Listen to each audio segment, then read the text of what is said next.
Welcome back to another episode of Thought Behind Things. आज हमारे साथ मौजूद है एक बहुत ही खास मेहमान इन एरिया ऑफ माय इंटरेस्ट। मैं बड़े अरसे से एग्री के अंदर बहुत इंटरेस्टेड हूँ। I been trying to explore कि पाकिस्तान में एग्रीकल्चर पे क्या हो रहा है। आई थिंक कि अगले 5 से 10 साल के अंदर जो सबसे एक्साइटिंग तो खैर बहुत सारे एरियाज़ में हो रहा है, but one of the most exciting work that will be happening will be in agriculture. And it seems like कि ये जो नैरेटिव है ये इसके ग्रोइंग टेकर्स हैं। And so finally we found someone जिन्होंने so he found us and I think God made it happen.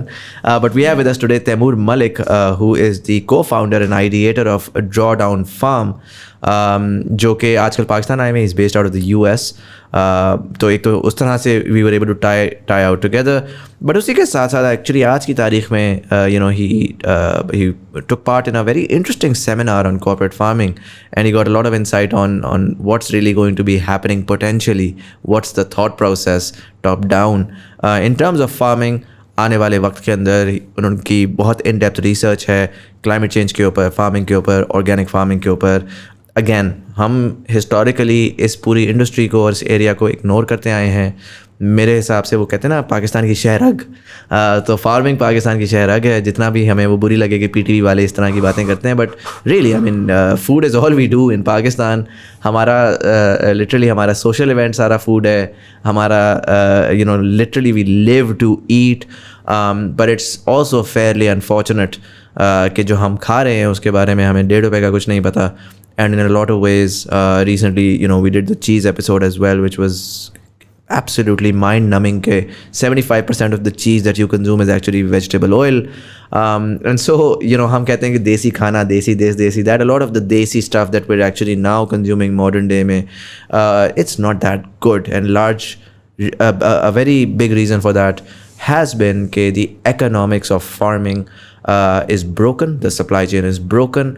हमने उस एरिया को इग्नोर किया है। हम जो खा रहे हैं, हमारा लाइफस्टाइल, हमारी diabetes, all of that is driven by the fact that we haven't given enough attention to this most important industry in Pakistan. So for that we have with us today Taimur Malik sahab. Sir, thank you so much for being part of the show. Thank you so much for having me. It's a pleasure. Taimur bhai, मैं conversation start करूँगा just trying to understand a little bit about where were you born and early life आपने कहाँ पे गुजारी? Sure thing. I was born in the coastal city of Karachi, as were my parents before me. It was a wonderful childhood. In the early years we spent in Karachi.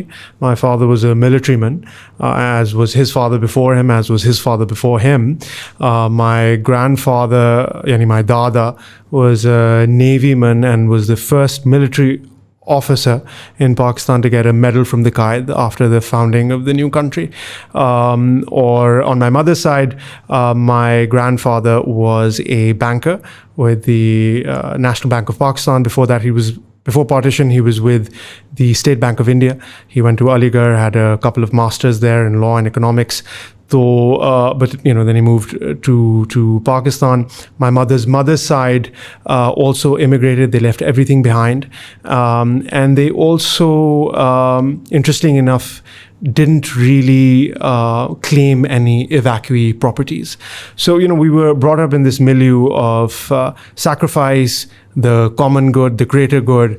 These were sort of some of the virtues that were very deeply embedded in our household. But otherwise, childhood was great. The first few years, it just so happened that my father's postings were back to back in Karachi or Maliya Kent, so we got to spend a lot of time in Karachi. और एक थोड़ा सा कराचीपन जो है वो हमारे अंदर inculcate हुआ। and हमारे से मुराद me and was now my middle brother, उस वक्त हम 2 ही थे। और उसके बाद फिर ऐसा हुआ कि हमारी बहुत सारी पोस्टिंग्स हुई, और मेरे ख्याल में मैंने टोटल कोई 12 स्कूल्स चेंज किए होंगे अपनी ज़िंदगी में। बहुत सारे साल तो ऐसे था कि एक साल बाद हमारी पोस्टिंग्स होती जाती थी, और एक शहर से दूसरे, कभी कोयटा, कभी मुल्तान, कभी Islamabad. Make sense. High school कहाँ से किया आपने? हाई स्कूल मैंने फिनिश किया इस्लामाबाद में। आई was at the city school in Islamabad. So that was a lovely experience. Islamabad में बहुत मज़ा आया। मैंने अपना ओ लेवल्स का भी आखिरी साल दे किया, ए लेवल्स का 1 साल किया, फिर पोस्टिंग होगी, बट फिर फैमिली फ्रेंड्स के पास रह के I wanted to finish my A levels here. और इस्लामाबाद को मैंने बहुत इन्जॉय किया, और इनफैक्ट इस्लामाबाद को मैं कहता हूँ कि अगर एक पाकिस्तानी शहर है जिससे मैं really associate करता हूँ, तो वो इस्लामाबाद है. Interesting. High school, and what year did you graduate from high school? So I was 2006. Right. And then what about university? So then university, I got into Columbia University when I was in high school, and I took a year off. What was the program? So I did my undergrad there, and I studied, my main passion was Middle Eastern studies, Islamic studies, but I also studied economics, because after all, नौकरी भी करनी थी. How did that passion develop? पहले तो आप बता रहे थे कि आपने year off लिया. Why did you take the year off? I took a year off because my father unfortunately fell ill with cancer, unfortunately, and to spend time with him as he was undergoing treatment and all of that, I took a year off. Right. और उसके बाद फिर आपने apply किया, and you like उसी वक्त apply में ही आपने Middle Eastern and Islamic studies ली थी? So the way the US college system works is that, unlike the British system, where you get into a program and that is what you have to study, in the American college system, it's usually a liberal arts system, jahan par you can go and you have a choice. You do indicate in your application what you might study, but you are at complete liberty to study whatever you want and major in whatever you want. You can change it 10 times if you want. लेकिन मेरा passion Middle East studies था, और वो मैंने continue. And how did that come about? That's a very good question. ये पाकिस्तान का एक बच्चा A लेवल से निकलता है, उसको तो मैकेनिकल इंजीनियरिंग और डॉक्टरी और उसके अलावा ज़्यादा हॉर्स ब्लाइंडर्स लगे होते हैं. बिल्कुल ऐसे ही है. आई थिंक एक पैशन था मेरे अंदर ही, घर में आई गेस किताबें पढ़ी हुई थी, उससे perhaps शुरू हुआ. एक sort of spirituality की काविश बचपन से थी, और शायद उसी ने इसको engender किया. और कुछ को questions थे कि ये part of the world, जिसको मैं greater Middle East कहता हूँ, मीनासा का भी हम कह सकते हैं, वो उसमें बड़ी tragedies हुई, colonial interventions हुई, उनकी core cause क्या थी. और मैं बड़ा grateful हूँ कि Columbia University was the right place to be to really understand those things, because they have an exceptional department. So we are all considered the children of Edward Said in that program. और Edward Said जो हैं वो एक बड़े amazing Palestinian Christian professor थे, बहुत noted Columbia University के, और उन्होंने Orientalism किताब लिखी, और उस पर उन्होंने showcase किया कि जो philosophical disposition है Western imperial thinking की, वो किस तरह permeate करती है जब वो इस रीजन के बारे में सोचता है और सोचता आया. And this is not something जो चले एग्जिस्ट करती थी in colonial times. It is something that is continued to this very day, और उसकी बहुत सारी नेगेटिव रैमिफिकेशंस हैं. तो वो प्रोग्राम बहुत अमेजिंग था. उसने सोच को बहुत बदला, बहुत सारी आंखें खोली, बहुत सारी चीज़ें रियलाइज़ की, और वो बहुत एक इंटरडिसिप्लिनरी प्रोग्राम था कि हम उस रीजन को हर तरह के लेंस से स्टडी कर सकते हैं, whether it's economics, philosophy, history, sociology, religious studies. तो हर तरह के एंगल से हमें इनकरेज किया जाता था, लिंग्विस्टिक्स, कि हम इस रीजन को स्टडी करें और डॉट कनेक्ट करें. और आई थिंक उसने मेरे sort of एक ब्रेन में framework of dot connecting and integrative thinking जिसको मैं कहता हूँ, उसको शायद उजागर किया और तराशा. So I think that I am very grateful for. Interesting. And Sat obviously did economics. Yeah, economics. Yeah. You graduated in 2011? 2011, yes. Or what was the first job after that? So I worked on Wall Street at Citibank in New York, in downtown New York, and I was there for a few years. I was in a rotational program in trade finance. That was a very sort of very good experience, because I'd never been in a corporate milieu. I mean, I'd done some internships in undergrad, but that was a very different beast. I think उसमें एक बड़ी different किस्म की polishing का मौका मिला.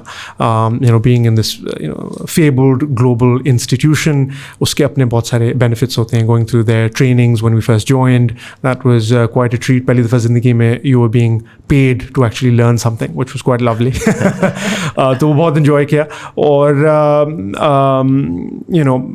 just being in New York को obviously enjoy किया, because कहने को Columbia University is also in New York City, but as a student you don't really enjoy the city much, or at least we didn't. But when you're a professional, I think you get to explore explore the city a lot more, the museums and the cultural offerings and so on. So that was, I'm very grateful for that experience. But एक soul factor जो है ना, I thought missing था. So at some point as the years moved on, I felt something was amiss, and that was not being provided by being there. I think finance has transformed a lot now, and we can talk about that later in this episode as well. Now ESG के बगैर बात ही नहीं होती. Sustainability is the core function, and finance is going to lead the way, because the private sector is the only thing that can help finance the transitions that we need in the energy systems, transportation systems, agriculture, and so on and so forth. But at the time, that was not the conversation at all. तो उसके बाद फिर left that, had some entrepreneurial ambitions. I actually wanted to start a men's shirting company, custom. तो उसमें कुछ अर्सा काम किया with a couple of brilliant co-founders who I'm still very good friends with. One of them's an American, a Scottish American actually. The other one's Pakistani who moved back.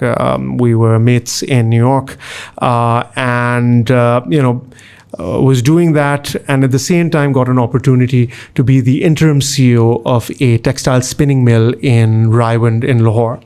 So How did that come about? I mean, you're sitting in New York. I was actually in a very different role altogether, and suddenly, क्योंकि ये एक बड़ा Sethia business है, आप एक बड़े different type of environment, corporate environment से आ रहे हैं. So how did that role come about? Right, so that actually was fortuitous in the sense of that's a role that my wife used to have, and then we got married, and very soon after we found out that she was expecting, and so and that seat was vacant. She was unable to give the sort of time and do justice to that role while we were in New York, and so there was this offer, okay, why don't you come, and in her stead sort of take up the reins, which is what we decided to do. Our kid was born. We stayed till, my son was born. And then obviously we did not know what we were getting into. So grandparents की अशद ज़रूरत महसूस हुई. तो फिर तो हमने कहा कि this is a done deal, job or no job waiting in Pakistan. So we decided to sort of make the move. And while my wife was busy with motherhood, which is probably the toughest job in the world, I moved to what I thought would be greener pastures at this textile mill. And of course, as luck would have it, मैंने जैसे join किया वो mill चंद दिन पहले उससे बंद हो चुकी थी, because पता ही चला कि उस साल पाकिस्तान में cotton crop जो थी वो 1/3 destroy हो चुकी थी, जिसकी वजह से cotton prices बहुत ज़्यादा बढ़ गई थी. और एक spinning mill basically एक low margin high volume business है. It's not rocket science really. उसमें energy को दो cost matter करती हैं, energy की cost matter करती है और cotton की cost matter करती है, और in our case both of them are very high. तो कुछ काम किया कि energy efficiency को improve किया जाए. हमारे पुराने gas to electricity generators थे Jen Barker के, तो did a lot of working कि हम ज़्यादा efficient generators को लेकर आए, and we ultimately sort of got Rolls Royce engines on that front. तो energy का front एक था. उस वक्त solar पे भी मैंने बड़ी sort of studies करवाई, LED bulbs की तरफ transition की movement शुरू की कि हम energy efficiency भी करें. लेकिन obviously cotton की side दूसरी थी और बहुत ज़रूरी थी. जब तक वो fix ना हो, cotton prices कम ना आए, तो हमारा business model कामयाब नहीं हो सकता था, because we were not a very huge spinner. तो आपकी sort of economic जो value proposition है वो completely transform हो जाती है with scale. तो because it was a smaller course count spinner, उसके economic dynamics जो थे वो बहुत commoditized थे, तो बहुत price sensitive business था. तो cotton की तरफ फिर तवज्जो शुरू की कि भाई ये मसला है क्या, क्यों 1/3 cotton इतनी important crop पाकिस्तान की. और सिर्फ हमारी मिल ने सफ़र नहीं किया था, बहुत सारी और mills ने भी सफ़र किया था, and they shut down. A lot of other spinning mills, tens of thousands of people were let go. So it was obviously very cataclysmic for a lot of families, but also for the macroeconomy, because Pakistan ka bahut bada largest export segment obviously cotton se linked hai, right? Textile value addition. तो एक sort of probing की आदत तो university से बन गई थी और मुझे बताया डॉट कनेक्टिंग की भी। तो I really wanted to figure out कि ये हुआ क्यों। पता ये चला कि पाकिस्तान में बीटी कॉटन का इस्तेमाल किया जाता है, जो कि एक जेनेटिकली मॉडिफाइड कॉटन है। और BT cotton basically bacillus thuringiensis एक बैक्टीरिया है जिसको इंसर्ट किया गया है in the seed, in the germ plasm of that cotton seed, ठीक है। और वो माइक्रोब जो है टॉक्सिक होता है पिंक बॉलवर्म पेस्ट के लिए, ठीक है, और कुछ और पेस्ट के लिए भी, not just the pink bollworm, but cotton में पाकिस्तान का मेजर पेस्ट जो है वो पिंक बॉलवर्म है, और एटलीस्ट उस वक्त था। तो होता ही है बायोलॉजी में कि हर चीज़ रेजिस्टेंस पैदा कर लेती है, and this is we are seeing this across all sort of very sort of tunnel vision solutions to problems. We're seeing this with herbicides because we now have superweeds that are resistant to various very toxic herbicides. तो अब उनसे भी toxic herbicides बन रही हैं। जब कोई चीज़ glyphosate के resistant हो गई तो dicamba आ गया। तो इस तरह की चीज़ें basically पूरी दुनिया में हम देख रहे हैं with pesticide resistance and also with herbicide resistance. तो बेसिकली मैंने कहा कि ये मॉडल तो फंडामेंटली ब्रोकन है बिकॉज बायोलॉजी हमेशा जीतेगी, एवोल्यूशन विल ऑलवेज विन। और होता ही है कि जो सीड कंपनीज हैं वो एक इटरेशन फेल होती है तो एक और इटरेशन लेकर आते हैं, उसके लिए वो और भी चार्ज करते हैं, and the farmer is basically beholden to those seeds forever. तो फिर मैंने सोचा कि क्या हम इस डूम साइकिल में हमेशा के लिए फंस गए हैं या कोई ऑल्टरनेट सोल्यूशन या मॉडल है। तो उसमें you know I just started sort of just searching on the internet, and that's the wonder of the internet, that you can get lost for you know a couple of hours, or in my case probably tens of thousands of hours. तो हुआ ये कि I found some studies in India, in an Indian state called Madhya Pradesh, और वहाँ पर side by side trials एक egg university ने study की कि एक फार्मलैंड का पीस है जो कि सर्टिफाइड ऑर्गेनिक कॉटन उगा रहा है और उसका नेबरिंग फार्मर बीटी कॉटन उगा रहा है, the same BT cotton, right, जिसका मैंने अभी जिक्र किया। और वहाँ पर वो स्टडी ने ये दिखाया कि 10 साल के बाद हुई थी, after the transition of the farmer, कि ऑर्गेनिक फार्मर की यील्ड्स वर हायर देन हिज नेबर जो बीटी कॉटन उगा रहा था। एंड वेरी इंटरेस्टिंगली इनफ उसका पेस्ट प्रेशर भी कम था। और ये बहुत बड़ा लाइट बल्ब मोमेंट था बिकॉज आमतौर पे ये समझा जाता है कि भाई एक एरिया में पेस्ट आ गए तो उन्होंने वो इक्वल अपॉर्चुनिटी डिस्ट्रॉयर्स हैं और उन्होंने जो क्रॉप उनको नजर आएगी उन्होंने उसको तबाह कर देना है। अगर आपने पैसिव इनकम के बारे में परेशान है, खासकर आजकल की इकोनॉमी में जहां पर ऑलरेडी कैश कंटिन्यूअसली बर्न हो रहा है और इन्फ्लेशन हमें मार रही है, तो I am proud to announce that this video is in partnership with Sarmaya financials. They are offering 2 very very cool trainings, capital market fundamentals, जिसमें आप स्टॉक्स और म्यूचुअल फंड्स में इन्वेस्ट करना सीखेंगे और अंडरस्टैंड करेंगे कि आखिर एक कंपनी के अंदर क्या ऐसे फंडामेंटल्स होते हैं जिनको आपने देखना होता है टू फिगर आउट कि वो एक अच्छी कंपनी है टू इन्वेस्ट इन। और दूसरी ट्रेनिंग है टेक्निकल एनालिसिस मास्टर क्लास, जिसमें आप सीखेंगे कि किस तरीके से हम different tradable assets like commodities, forex, stocks, crypto के अंदर थोड़े से पैसे लगाकर बहुत ज़्यादा पैसे बना सकते हैं। पर्सनली ये ट्रेनिंग मैंने भी ली है and it's absolutely phenomenal. The link to the trainings are in the description below. Check them out and become financially healthy. And now back to the podcast. And normally ये भी दिमाग में आता है कि जो ऑर्गेनिक है वो डिस्ट्रॉय होगा और जिसने वो particular sort of let's say मोंसांटो का सीड लगाया हुआ है, जिसने अपने आप को बचाया हुआ है, वो बचा रह जाएगा। सो ऑर्गेनिक तो हमेशा दिमाग में ये आता है कि सबसे बेचारी मासूम वो है और बाकी जो जेनेटिकली मॉडिफाइड हैं या सो ऑन है वो एक्चुअली ज़्यादा रेजिस्टेंट होंगी, ज़्यादा यील्ड प्रोवाइड करेंगी। The entire premise was suppose to be कि जी सीड हमसे लो, कम से कम तुम्हारी यील्ड 2x 3x आएगी। So this is interesting, I didn't know about that. Exactly, तो मेरे लिए भी बहुत बड़ा लाइट बल्ब मोमेंट था। और उसके बाद फिर मैं फर्दर प्रोब करने लग गया कि क्यों है, what's the science of it. तो फिर उसके बाद obviously not in this sequence but बहुत सारी चीज़ें मैंने सीखी।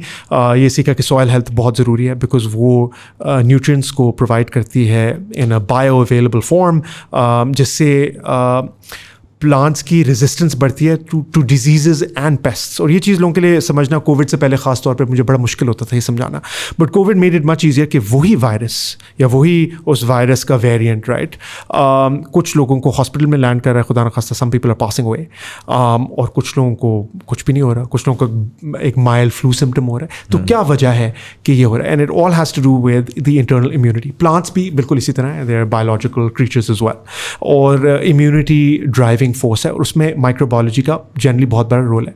इन ह्यूमन हेल्थ हमारी गट का बहुत बड़ा रोल होता है इम्यूनिटी में, और इसी तरह प्लांट्स में उनकी भी गट जो कि सॉइल का माइक्रोबायोम है. एक्चुअली 2 माइक्रोबायोम्स होते हैं प्लांट के, एक सॉइल में होता है और एक लीफ सरफेस पे होता है जिसको फाइलोस्फीयर भी कहते हैं.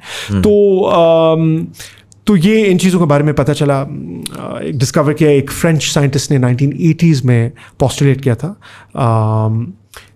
कि एक उसने टर्म दिया था ट्रोफोबियोसिस एक प्लांट अचीव कर सकता है, which means complete immunity from pests, because the plant is so strong that it is immune from pests. And there's a lot of cutting edge entomology research which is showing exactly the same thing. When a plant has exceptional health, a pest is not going to touch it. It will go after plants nearby that sort of are weak, but it will never attack a plant that has strong immunity. In fact, one very ahead of his time agronomist I think it was in the 1960s, Dan Huber, he said that insects are nature's garbage collectors. They only go for plants which are unfit for consumption. There is a fundamental weakness in those plants. So जो बहुत radical organic या regenerative movement के आप कह लें practitioners हैं या advocates हैं, तो वो तो कहते हैं कि ये खाना जिसको पेस्ट अटैक करे और उसको पेस्ट का मसला ये ह्यूमन कंजम्पशन के लिए खाना नहीं चाहिए. इंटरेस्टिंग. मैं इससे से बड़ा इससे कनेक्ट कर सकता हूँ because I got into this hobby. आपके पीछे जो कैमरे में आप लोगों को नज़र भी आ रही होगी, I have a fresh water fish tank and I have a salt water fish tank. बड़ी मज़ेदार बात यह कि जब आप फिश टैंक डालते हैं तो पहले 3 महीने हम इसमें मछली नहीं डालते, हम इसमें सिर्फ इसका बैक्टीरिया ग्रो करवाते हैं. Because if there is no bacteria the fish will die. So microbes का जो रोल है वो मुझे उस टाइम मुझे मछली से ये पता लगा, आपको पौधों से पता लगा just how powerful they are to break down the nitrates, to ammonia breaking के लिए वो सारा का सारा. और जो हमने अब इसमें बनाया after couple of years of research and वो कि हमारा पूरा साइकिल खुद से ऑटोनोमसली चलता है. मछली मरती है तो विदिन 5 मिनट्स नीचे इंसेक्ट्स हैं जो कि आके मछली को खा जाते हैं. अच्छा, अब थियोरेटिकली अगर वो बीमार भी होती है ना तो वो आते हैं, उसको अटैक करते हैं और वो उसको नीचे ला के खा जाते हैं. अच्छा, उससे होता क्या है कि वेस्ट नहीं होता, पूरा पानी टॉक्सिक नहीं होता, but they will never attack a healthy fish. Interestingly मैंने ये भी देखा है, अभी आपके पीछे एक मछली है जो कि एक वाइट रंग के केज में है. ये थोड़ी सी अनहेल्दी हुई ना तो इसको बाकी मछलियों ने मारना शुरू कर दिया. और वो इस वजह से बिकॉज दे डोंट वांट, उनको होता है कि अगर एक मछली के अंदर डिजीज़ है ना तो दे डोंट वांट कि वो डिजीज़ वो करे इंक्यूबेट करे और वो फैले. So what nature does is कि वो जैसे ही एक थोड़ा वीक होता है वो उसको मारते हैं और मार के वो नीचे बॉटम ऑफ द उस पर जाती है और उस पर जाके वो माइक्रोब्स और इंसेक्ट्स खा के उसको फ़ौरन से ख़त्म कर देते हैं ताकि वो. तो it's fascinating how evolution has a lot of these things built in that we never really thought about. They will never, same species की 4 मछलियाँ डली हुई हैं, 3 एक दूसरे को कुछ भी नहीं करती, लेकिन एक थोड़ी सी वीक हुई और वो तीनों की तीनों उसके पीछे जाती हैं. So there is a lot of correlation, बड़ी एक्साइटिंग लग रही है. Interesting. So just to complete, so you were in the spinning mill for how long? Not too long. I think maybe about 10 months or so. और हुआ ये कि इस journey में जो मैंने अभी आपको बयान की, मुझे बेसिकली एक बग ने बाइट कर लिया जिसका नाम रीजेनरेटिव एग्रीकल्चर था. उन्हीं दिनों actually as I just mentioned my son had just been born, had been blessed with that. तो मैंने क्लाइमेट चेंज को डिस्कवर किया और मैंने जब ये चीज़ डिस्कवर की तो मैं फ्रैंकली स्पीकिंग हिल गया, बिकॉज अब तो ये चीज़ बहुत मेन स्ट्रीम है ना. Everyone is living through it. The European cities are and the European sort of farmers are, and so the American farmers, and so on and so forth. So it's uber mainstream at this point. At the time that wasn't the case. Or lekin the science was extremely scary, right? In 1987 or 88, the greatest climate scientist that the human species has ever produced, Jim Hansen, जो कि Columbia और NASA का joint center है called the Goddard Institute, उनको head करते हैं. उन्होंने कांग्रेस में टेस्टिमनी दी थी और जो उन्होंने कहा था कि इस तरह से होगा, बिकॉज साइंस ये शोकेस कर रही है, वो फ्राइटनिंग एक्यूरेसी के साथ हो रहा है और होता है. और जब मैंने ये चीज़ डिस्कवर की और उसका एक स्कैरी फैक्ट मैं बहुत बताना ज़रूर चाहूँगा बिकॉज पाकिस्तान के लिए भी ये बहुत पर्टिनेंट है, वो ये कि सीरियन सिविल वॉर जिसने अनफॉर्चुनेटली उस कंट्री को कम्प्लीटली डेसिमेट कर दिया, उसकी भी रूट्स एक्चुअली क्लाइमेट चेंज में है। 2006 से 2010 तक सीरिया की तारीख का सबसे बड़ा ड्राउट आया और उस ड्राउट में तकरीबन 60% क्रॉप्स फेल हो गई और 80% लाइफ स्टॉक मर गया, right. 60% crops, 80% life stock gone. तो 2 मिलियन डेस्टिट्यूट फार्मर्स जो हैं वो शहरों में मूव कर गए and obviously there were no jobs waiting for them, no services for them. And साथ ही अरब स्प्रिंग मूवमेंट शुरू हुई, so they started protesting themselves and obviously you had an authoritarian government who tried to repress them, but they had nothing to lose, so they protested even more and the government became even more heavy-handed, and then they protested even more and became very violent until the entire country cleaved asunder, basically, right? And this is very, very dangerous because it's very dangerous for all countries, but in particular countries that are semi-arid, right? Which is unfortunately what we are as well. तो ये जब मुझे सारी चीज़ें पता चली और actually 2010 में एक बहुत मैसिव हीटिंग इवेंट हुआ ग्लोबली और ये नासा की स्टडी ने बाद में शोकेस भी किया, most people don't know about this. पूरी अरब स्प्रिंग में भी एक्चुअली क्लाइमेट चेंज का बहुत बड़ा रोल है बिकॉज उस 2010 की हीट वेव में पाकिस्तान में मैसिव फ्लड्स आए, right, because you had glacial overmelt and you had massive forest fires in Russia and Russia की व्हीट यील्ड ने मेजरली सफ़र किया। तो अब हम जो इस रशिया यूक्रेन वॉर की वजह से व्हीट के क्राइसिस के बारे में दुनिया suddenly has realised how big a deal that is, but this problem was also there in 2010, especially in countries that were major wheat importers. And of course, what's one of the biggest wheat importers in the world? Egypt. और हुआ ये कि price of wheat जो है पूरी दुनिया में it shot through the roof और government जो heavily subsidized है bread Egypt में, ये एक sort of social compact का part था कि we have this Hosni Mubarak dictatorship, but one of the things the Egyptian people are getting, at least they can afford, is bread. But जब वो उनकी double रोटी या नान आप कह लें unaffordable हो गया लोगों के लिए, तो it was like sort of the straw that broke the camel's back, and then people just assembled on Tahrir Square, and the rest, as we know, is history. And you had the Arab Spring, which turned into the Arab Winter. तो climate change का बहुत सारी चीज़ों में बहुत बड़ा role है और इन सब चीज़ों को जैसे जैसे मैं पढ़ रहा था तो I couldn't sleep at night. I was like, this is absurd, and to bringing life into this world doesn't make any sense. तो उसी दौरान मैंने एक स्टडी डिस्कवर की जो मेरे लिए बड़ी गेम चेंजिंग थी और वो स्टडी ये थी रोडेल इंस्टीट्यूट, दुनिया का बहुत, आप समझ लें कि ऑर्गेनिक एग्रीकल्चर का वो हार्वर्ड है। It's an institute located in Pennsylvania, it's a working farm over hundreds of acres. I have been there, I have had the privilege to be there as well, and they have been doing a series of studies, including side-by-side trials that have been running for decades with conventional versus organic and so on. So they calculated that if 50% of global farmland goes to organic agriculture, we can sequester all the excess carbon that's in the atmosphere and put it in the soils, right? And now then they subsequently had a 2.0 version of that report. Now it's called Regenerative Agriculture, and we'll talk about that in some detail in this podcast, inshallah. But the core point was that voila, we have a solution. We can take that excess carbon, which today, as things stand, is about 420 parts per million in the atmosphere, and we need to take it to a minimum of 350 parts per million. So, till the Industrial Revolution, from the start of what's called the Holocene, जब Ice Age retreat होती है, we had an epoch of remarkable climatic stability, जिसमें जो carbon levels हैं वो about 350 से 370 parts per million के दरमियान रहते हैं और उसी की वजह से agriculture on a mass scale possible होता है। उसी की वजह से civilization itself is possible because civilization is built on agriculture, and that agriculture is in turn built on soil. और interesting enough कि मैं ये quickly ज़रूर कहूँगा civilizations का कि हर great civilization की destruction में at least one of the reasons was the exhaustion of soil. And there's a phenomenal book that I recommend everybody to read or at least peruse, and that's by David Montgomery, called Dirt and the Erosion of Civilization. So overworking of soils by plowing. So human beings developed something that turned out to be quite devastating, very useful in the beginning, but devastating is the plow. Pehle animal back plow tha, ab hum tilling karte hain, these huge machines and tractor driven ways, but back in the day it was obviously animal powered.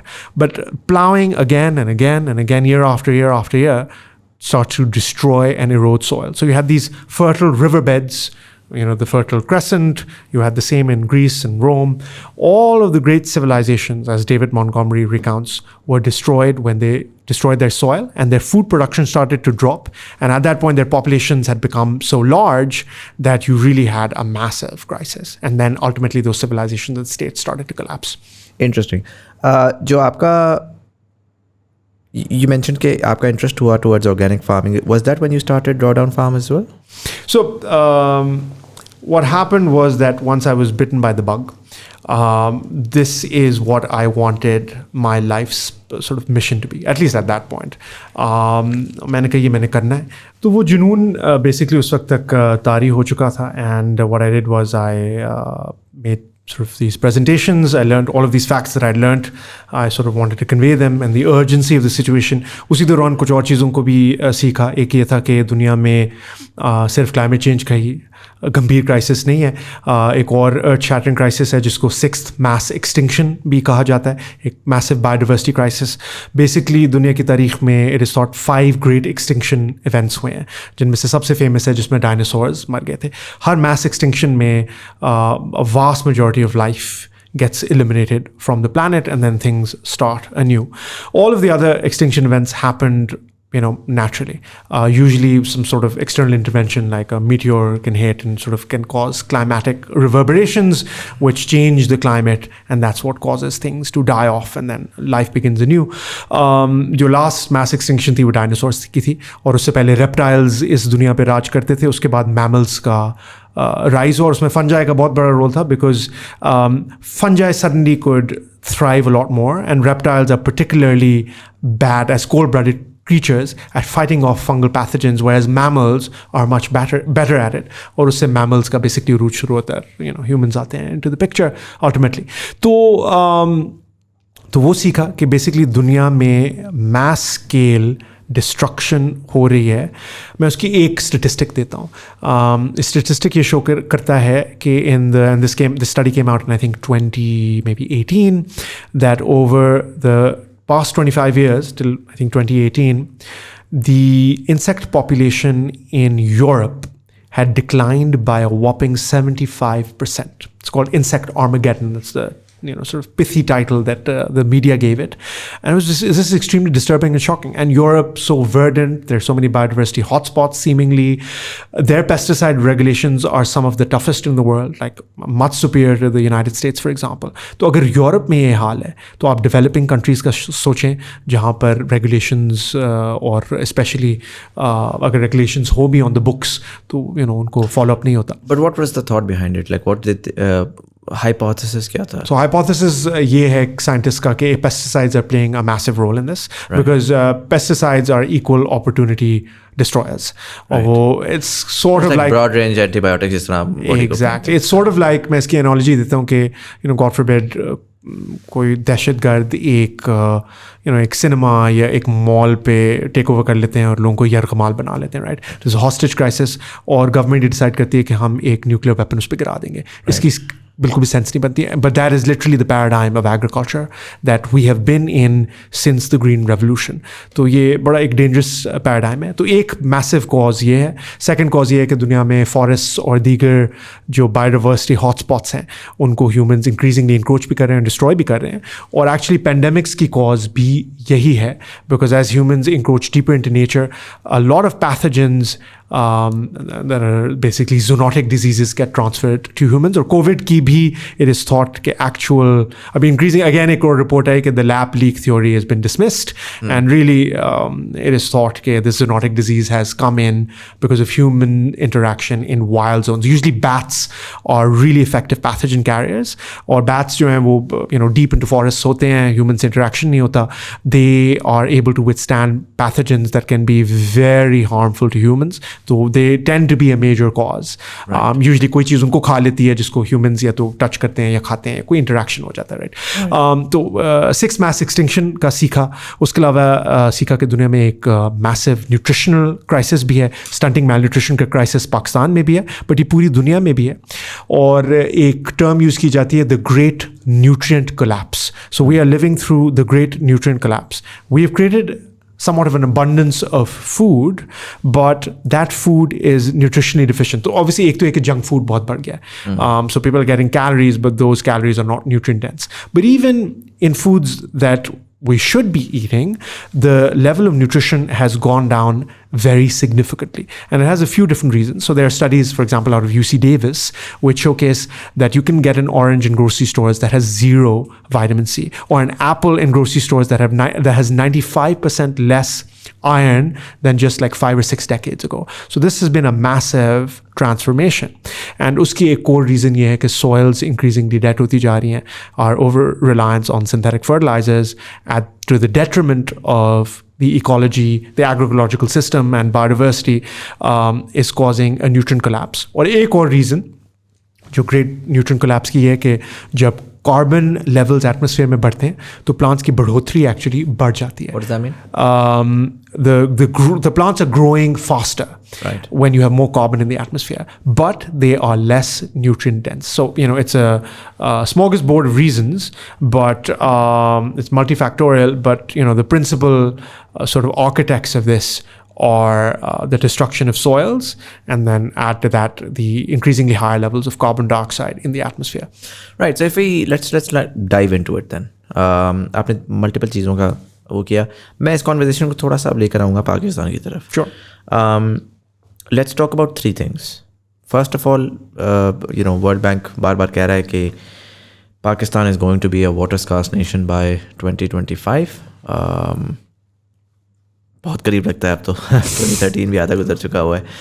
और उसके पीछे वो पूरा का पूरा उनका एक पूरा डेटा बैक्ड हाइपोथेसिस है कि जी ये क्लाइमेट चेंज ये करेगा, क्योंकि लोग कहते हैं कि यार ये तो फ्लड्स बढ़ रहे हैं, पानी आ रहा है, तो ये तो नहीं ऐसा होगा. बट एक तो ये कि वो एल नीनो और वो दूसरा वाला भी होता है कि 5 साल आपको फ्लड्स आ रहे हैं तो 5 साल ड्राउट भी आएगा. एग्जैक्टली.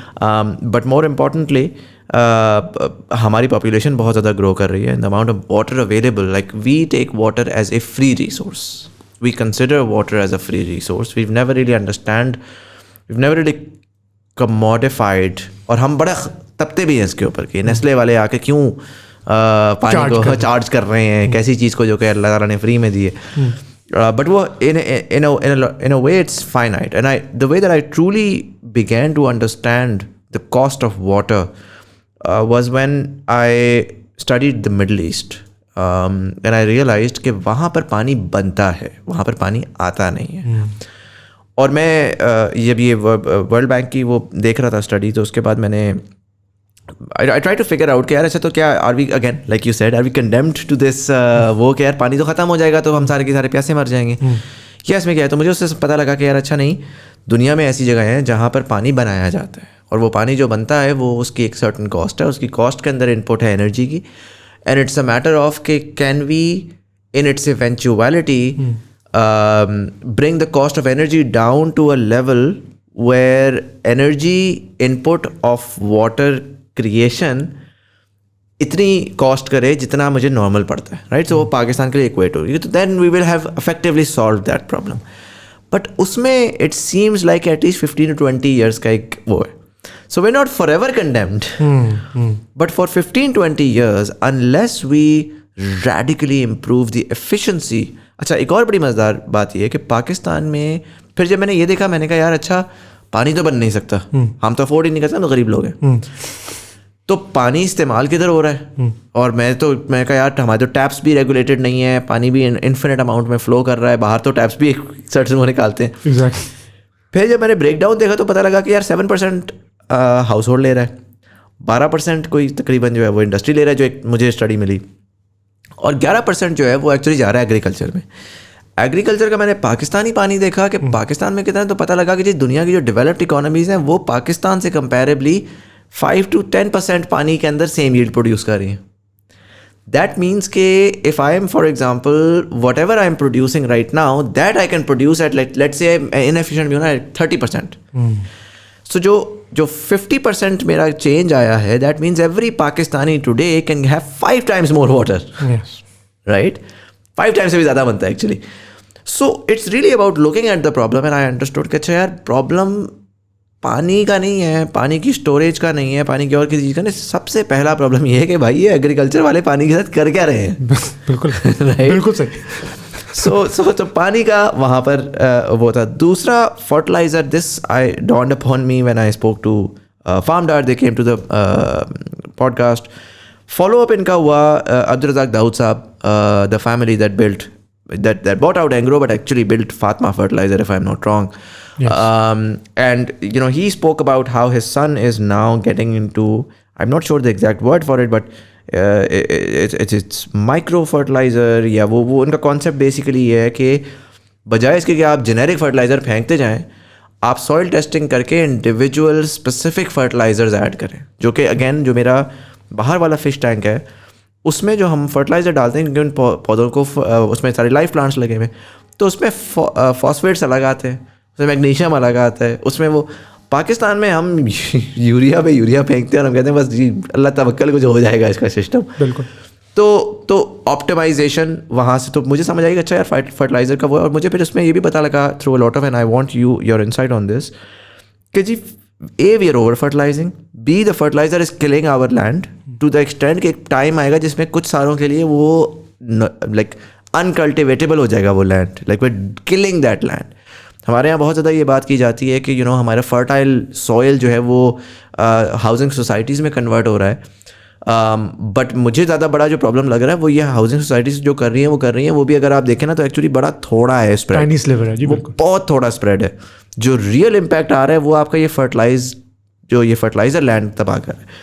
अच्छा, तीसरा इसमें जो मेजर मुझे मसला नज़र आया वो मुझे पेस्टिसाइड्स में नज़र आया कि जिसमें जो मेरे पास आज फल आ रहा है जिसको मैं बड़ी खुशी खाता हूँ, मैं कहता हूँ यार देखो पाकिस्तान का देसी कितना खूबसूरत मीठा फल है, उस फल के ऊपर क्या कुछ नहीं डला हुआ मुझे नहीं पता, राइट? उसके ऊपर अगर मैं आज बेसिक सा करूँ ना कि मैं एक हेयर स्प्रे उठाऊँ या मैं इस तरह की चीज़ें करूँ, मैं एक सेब के ऊपर 5-6 मिनट के लिए करता रहूँ, तो शायद जो 7 दोस्त देख रहा है वो उसको धो के भी ना खाए, राइट? बट हम स्प्रे आफ्टर स्प्रे करी जा रहे हैं, फेंकी जा रहे हैं, और वो फिर माल आता है आपके पास और उसके साथ गॉड अलोन नोस क्या वो होता है, and that we are eating that, and in a lot of ways I feel like के द रीज़न वाई हमारे लोग बेचारे जो है ना वो अजीब व गरीब किस्म के हो रहे हैं कि again diabetes, the largest population with diabetes in the world Pakistanis पे हैं, अजीब व गरीब किस्म की प्रॉब्लम्स हो रही हैं। मतलब मैं अपने दोस्तों को देखता हूँ, I got a tumour in my mouth last year, I had a massive surgery for that, I was at a risk of losing my speech and my ability to eat because वो tongue could have gone it for the 50-50, right? My friend, like tumors, crazy tumors आ रहे हैं, वो जो है आपकी allergies, intolerances वो आ रही हैं, heart attacks आ रहे हैं at the age of what, late 20s, early 30s, and so it has most certainly something to do with what we're eating. And जो ये concept है कि यार हमारा देसी वो हमारा देसी और ग्रास रूट लेवल, लाइक आप अगेन देख लें कि हमारे दूध के साथ क्या हो रहा है, हमारी गाय भैंसों के साथ क्या हो रहा है टीके लगा के, हमारी मुर्गियों के साथ क्या हो रहा है, जो ये शेवर वाली मुर्गी अब जो आती है बबलगम की तरह, बचपन में बहुत डिफरेंट होती थी, तो अगर वो बंदा यहाँ पे कर रहा है ना तो सर वो गाँव में भी कर रहा है आपके साथ, right? Because of a lack of understanding. And so ये जो let's start with these 3 major areas, water, fertilizer and pesticide. What are the hard facts about Pakistan and what's really going on there? बड़ा छोटा सवाल आपने पूछा So let's tackle each of these one by one, right? Because each of these is in itself a C. Yeah, and I want you to start off with with pesticides and fertilizer. I want you to come to water at the end because there are a lot of counter questions there. And Okay, we'll get to water at the end then. Sure. So let's begin with fertilizers. All right. आपने जो mention किया था the scions of Daud Razak Saab, they've invested in a company called Vital Agri Nutrients. So what those people, good folk do, and we're doing a little bit of work with them as well. They've crafted some low pH fertilizers, and they work with farmers also. कुछ custom blends भी वो बना के दे देते हैं. What they've done is they've also combined certain micronutrients with macronutrients, which is a very good thing. One of the things so let's talk about low pH fertilizers and what does that mean. So Pakistani soils are generally highly calcareous, high pH soils. They have a lot of calcium and they're high pH. And high pH is not good. And pH is a logarithmic scale. So a 7.1 pH and a 7.2 pH लगता है साथ साथ ही में बहुत ज़मीन आसमान का फ़र्क होता है, और 8.1 और 8.2 में ज़मीन आसमान का फ़र्क है. ठीक है, पाकिस्तान में एवरेज पीएचेस आजकल चल रही हैं जो मैंने डिफरेंट फार्मर्स से भी कनेक्ट किया है, और हमारे फार्म्स भी इसी तरह था 8.2, 8.3, 8.4. This is extremely high. What this does is that, what it effectively means is that the fertilizers that we apply are not being absorbed by the plants well at all, or very limited amounts of that is being absorbed. And that's really bad because it's extraordinarily wasteful, and it's also very ecologically destructive. So it's good that Van has come up with some of these fertilizers, but that's not the end all and the be all. So let's look at each of the main fertilizers that are used in Pakistan. Because just आपने कहा, urea is the prime fertilizer that the Pakistani farmer uses. Urea की बोरी सबसे सस्ती है compared to potassium और DAP, क्योंकि ये imported fertilizers हैं. पाकिस्तान में indigenous production इनकी नहीं है. Most of let's talk about urea first, right? Let's take each of these macros one by one, and we'll also get to micros. This is very important because आपने एक बहुत गहरा सवाल पूछा है, और इसको हमें अगर truly unfurl करना है इसको, तो हमें एक चीज़ को समझना होगा. तो यूरिया एक नाइट्रोजन का फर्टिलाइजर सोर्स है, right? Nitrogen is a primary macronutrient जिसको कहा जाता है. अमूमन तौर पे समझा जाता है मैक्रोन्यूट्रिएंट्स एनपीके हैं, लेकिन कुछ और मैक्रोन्यूट्रिएंट्स भी हैं, कैल्शियम, सल्फर, ये भी बहुत ज़रूरी है. इनके बारे में तो पाकिस्तान में सोचता ही नहीं.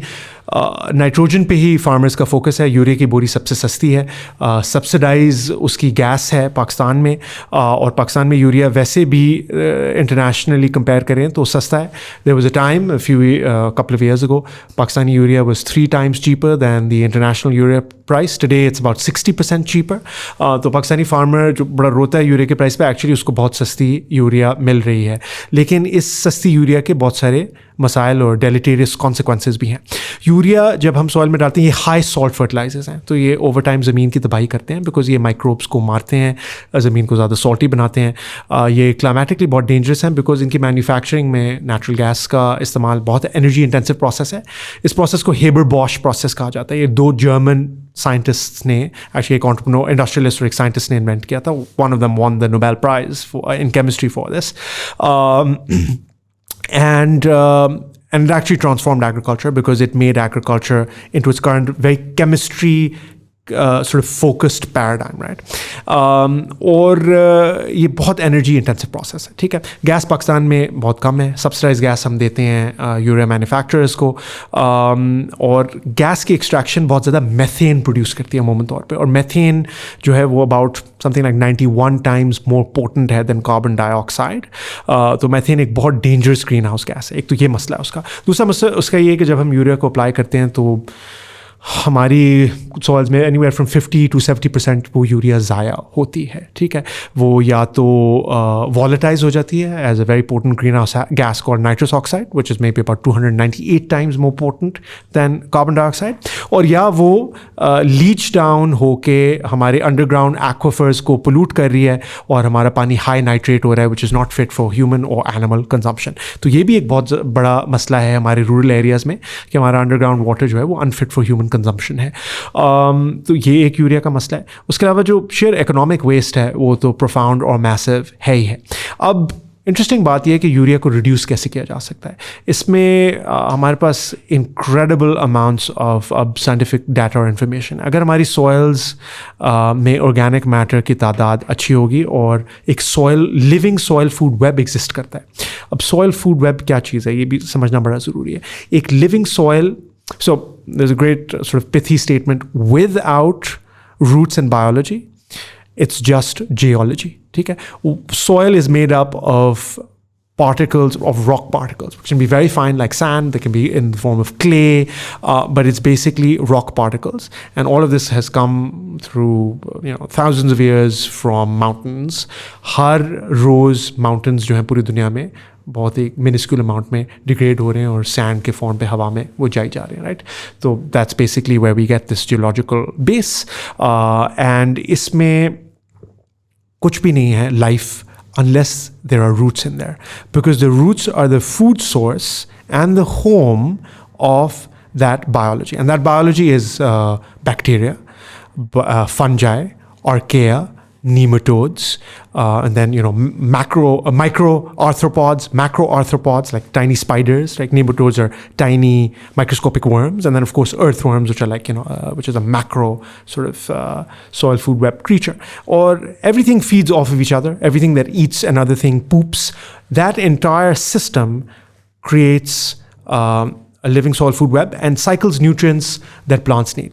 Now, Ireland's top agricultural university last year came up with an incredible study which shows that if you have a certain amount of earthworms per square foot in your agricultural lands, that means that you have enough nutrient cycling happening that you do not need to add any synthetic fertilizer at all, which is incredible. So what a farming system should be is that it should be focusing on harnessing this incredible power of nature, basically enhancing the biology. You should be farming the microbiota in your soil because that's ultimately what's going to feed your plants, right? तो एक तो ये चीज़ होगी. लेकिन even within fertilizers, और ये काम एक दिन में नहीं होता, it takes time. We know that. So synthetic fertilizers will be needed in the sort of as a transition piece also, but we can dramatically reduce them. There are farmers in the world that have reduced their urea very easily, even in the first year, by 50%. And that's by adding things like sulfur in a 1:10 ratio with nitrogen. That's like adding things like molybdenum, which is a very powerful and important micronutrient. So you just need trace amounts of it. There's an incredible study I was just reading. In Egypt, they did a trial where just adding 6 milligrams of molybdenum per citrus tree in a citrus orchard led to a 44% increase in yields, and you could do a dramatic reduction for nitrogen because molybdenum. So all of these trace minerals, these metallic trace minerals like your zinc or your iron, your copper, they're basically enzyme cofactors. They allow their presence or absence is what ensures that there will be certain enzymes that will be produced by a plant, or those enzymes won't be produced, right? These are cofactors. इनके बगैर वो चीज़ possible ही नहीं है, right? तो जब ये होती हैं तो certain enzymes बनते हैं. Molybdenum जो है वो nitrogenous reductase enzyme का cofactor है. उसकी वजह से nitrogen use efficiency बहुत बढ़ जाती है. Now, what is nitrogen? What does it do? Nitrogen we need as well in our bodies as well. Nitrogen is what a plant uses to make amino acids, and then those amino acids are used to make complete proteins. Complete protein बन नहीं सकती plant के अंदर properly unless enough moly ना हो. पाकिस्तान की soils especially deficient हैं बहुत सारी चीज़ों में, but molybdenum in particular. And the very sad and deeply sardonic thing is, in an agricultural country, we don't have a single molybdenum fertilizer available in this country. ठीक है. तो हम एक तो ये बहुत अमेजिंग लो हैंगिंग फ्रूट है, और मैं आपको इस पूरी पॉडकास्ट एपिसोड में होपफुली बहुत सारे लो हैंगिंग फ्रूट्स का बताऊंगा जो कि एक मैसिव ट्रांसफॉर्मेशन कॉज कर सकती है हमारे एग्रीकल्चर में. तो एक मैंने आपको बता दिया, मोलिब्डेनम. सल्फर मिलता है लेकिन उसका इस्तेमाल बहुत कम फार्मर्स करते हैं, और वो भी राइट तरीके से इस्तेमाल करना. फिर certain microbiology should be added to soils. So there's a class of microbes called nitrogen fixing bacteria. So if you add the nitrogen fixing bacteria with the nitrogen that you're giving, you can again reduce your nitrogen. So आप molybdenum भी डाल रहे हैं, sulfur भी डाल रहे हैं, nitrogen fixing bacteria डाल रहे हैं, आप एक food source डाल रहे हैं अपने microbes के लिए. It could be molasses, it could be humic acid, which is a carbon source available in Pakistan, thankfully. इन सब चीज़ों को जब आप डालेंगे एज अ कॉकटेल तो आपकी और माइक्रो डोजिंग करेंगे रादर देन एक ही शुरू में बोरी पा दी यूरिया की, तो आप देखेंगे कि आपकी यील्ड्स में भी बहुत इजाफा होगा और आपकी फर्टिलाइज़र की यूजेज रिड्यूस हो जाएगी demand. Is there a way to identify कि क्या है क्या नहीं है? So I just feel like कि ये ना हो कि एक science and then super science and then over science, right? So मैं एक चीज़ डालता था, मैंने पहले एग्रीकल्चर को बढ़ाने के लिए मैंने यूरिया डालना शुरू किया, मुझे पता लगा यार यूरिया के मसाइल हैं, तो मैंने 50 और चीज़ें ले आया हूँ जो ताकि मैं उसको सॉल्व करूँ, but then maybe that might cause more problems, right? Is there a way to identify every single aspect of this, of all of these things? So back in 2018-19, I went into a very bad spiral of hydroponics.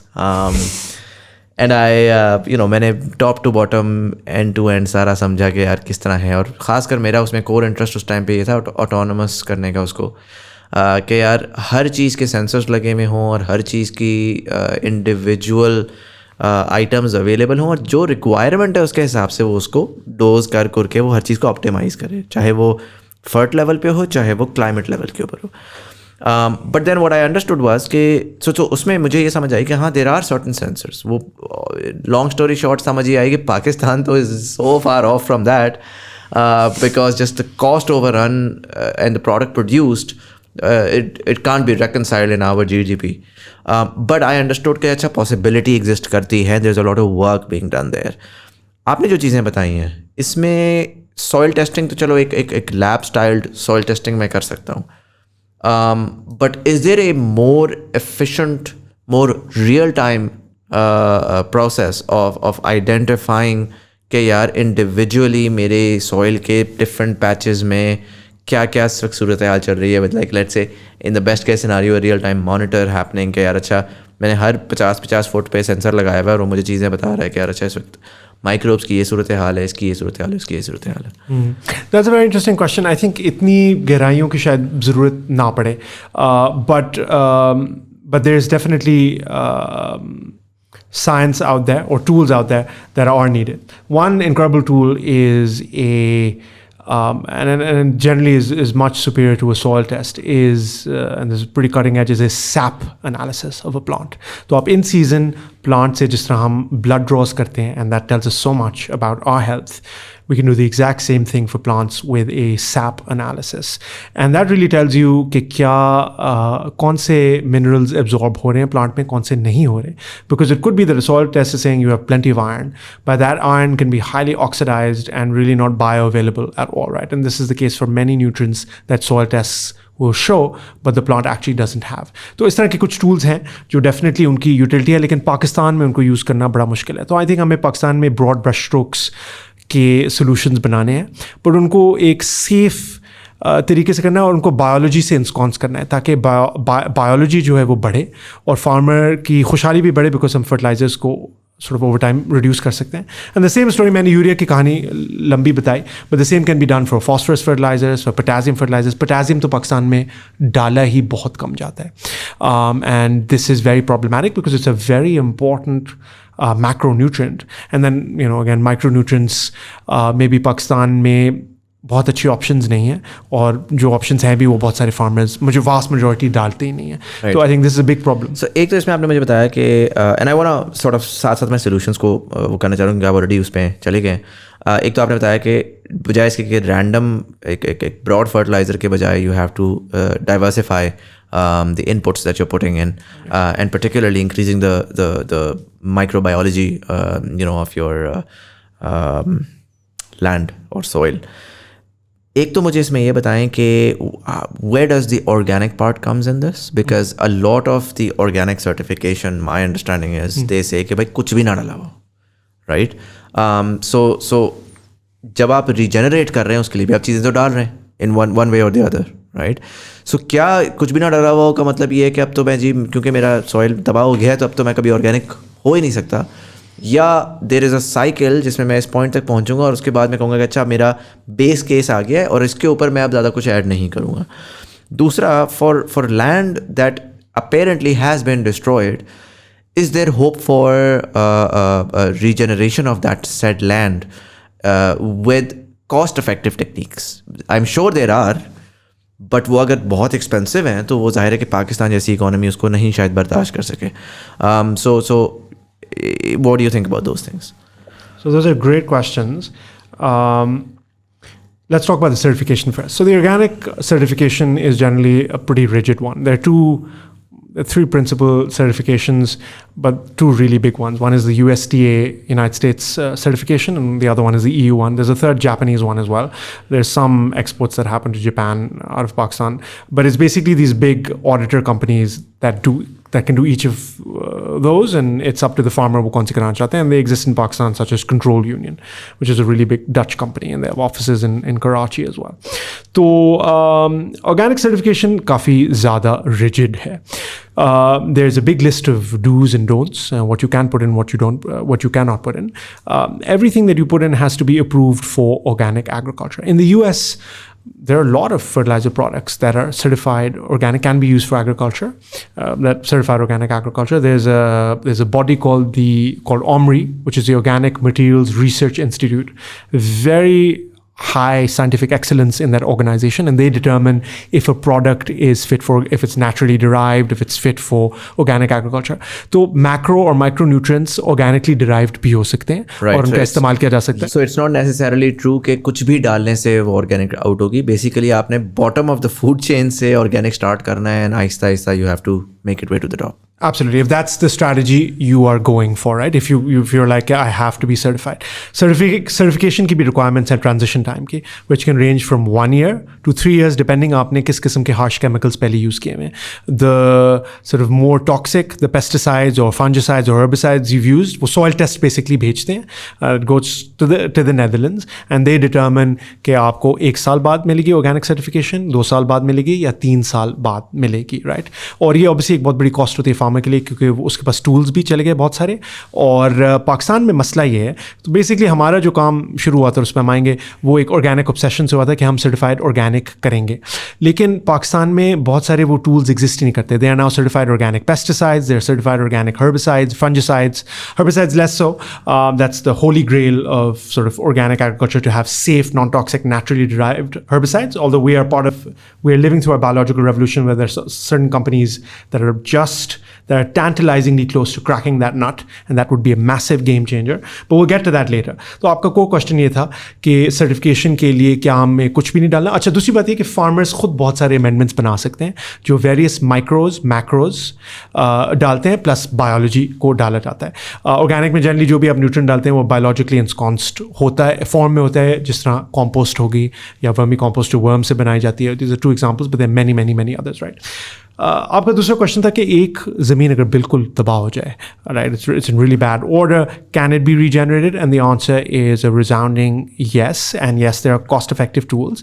And I will also say कि in a country like Pakistan और even most of the world, the way to do this is not go cold turkey and the organic certified model, but rather to regenerate first, and then once your soil is regenerated, and in that time you're using certain synthetic products, but you're using them very wisely, and you're using them in a way that is data-driven way, basically. Yeah, data-driven or science-driven. I would say science-driven more than data-driven, because data से imply होता है कि आप on the spot चीज़ों को देख रहे हैं. I would say science-based because studies ये कह रही हैं कि इस तरह से दोगे तो ये बेहतर है, and in a way जो biology के साथ work करे. So it's like sort of chemistry in the service of biology as opposed to chemistry that destroys biology, right? And that's possible. जो मैंने आपको यूरिया की डिलीवरी के तरीके बताए, वो सॉइल को एक्चुअली एनहांस करेंगे एज अपोज टू सॉइल को डिस्ट्रॉय करना. बिकॉज आप एक वक्त में पूरी बोरी नहीं डाल रहे, आप माइक्रो डोजिंग कर रहे हैं, आप साथ उसको बफर कर रहे हैं, with sort of organic materials like carbon and biology and so on. तो इस तरह की चीज़ें करना सॉइल के लिए बड़ा मुफीद होगा. और साथ साथ आप कुछ प्रैक्टिसेस, अपने एग्रोनॉमिक प्रैक्टिसेस को चेंज करें, टिलिंग को कम करें. उस पर टिलिंग पे भी हमें कॉन्वर्सेशन करनी है. टिलिंग क्या होता है? टिलिंग इज, जैसा मैंने कहा, हल चलाना, जो हम सॉइल को सॉर्ट ऑफ डिस्ट्रॉय करते हैं डीप प्लाउइंग करके. प्लाउइंग उसको पुराने वक्तों में कहा जाता था. That's one. Why is that bad? I mean my thought is कि वो तो मिक्स कर रहे हैं उस पूरी सिचुएशन को, तो अच्छे से अच्छा होता जाएगा, बट आई डोंट नो. जमीन को नरम बनाएगा, that's what one would think, right? और देखिए पुराने वक्तों में तो पॉसिबल ही नहीं था, टिलिंग के बगैर कोई चारा नहीं था जनरली, अनलेस आप कोई दरख्त लगाने को, पेरेनियल क्रॉप लगा रहे हैं, श्रब्स, तो फिर तो टिलिंग की ज़रूरत नहीं. बट अगर आपने कोई भी एनुअल क्रॉप लगानी है, चाहे वो वेजिटेबल्स हों, चाहे वो ग्रेन्स हों, आपको टिलिंग की ज़रूरत है, क्योंकि सीड कैसे अंदर जाएगा, राइट? ज़मीन ऊपर सख्त होगी, आप उसको नरम कर रहे हैं, फिर आप सीड को अंदर डाल रहे हैं, right? But thank God for technology. We now have seed drills that can just directly drill seeds in, right? And they're drills that are for large scale agriculture. But in Africa, I found like these sort of hand pushed seed drills that really smallholder farmers can also do. So they can eliminate tilling as well, which is amazing. अच्छा, tilling का आपने पूछा नुकसान क्या होता है?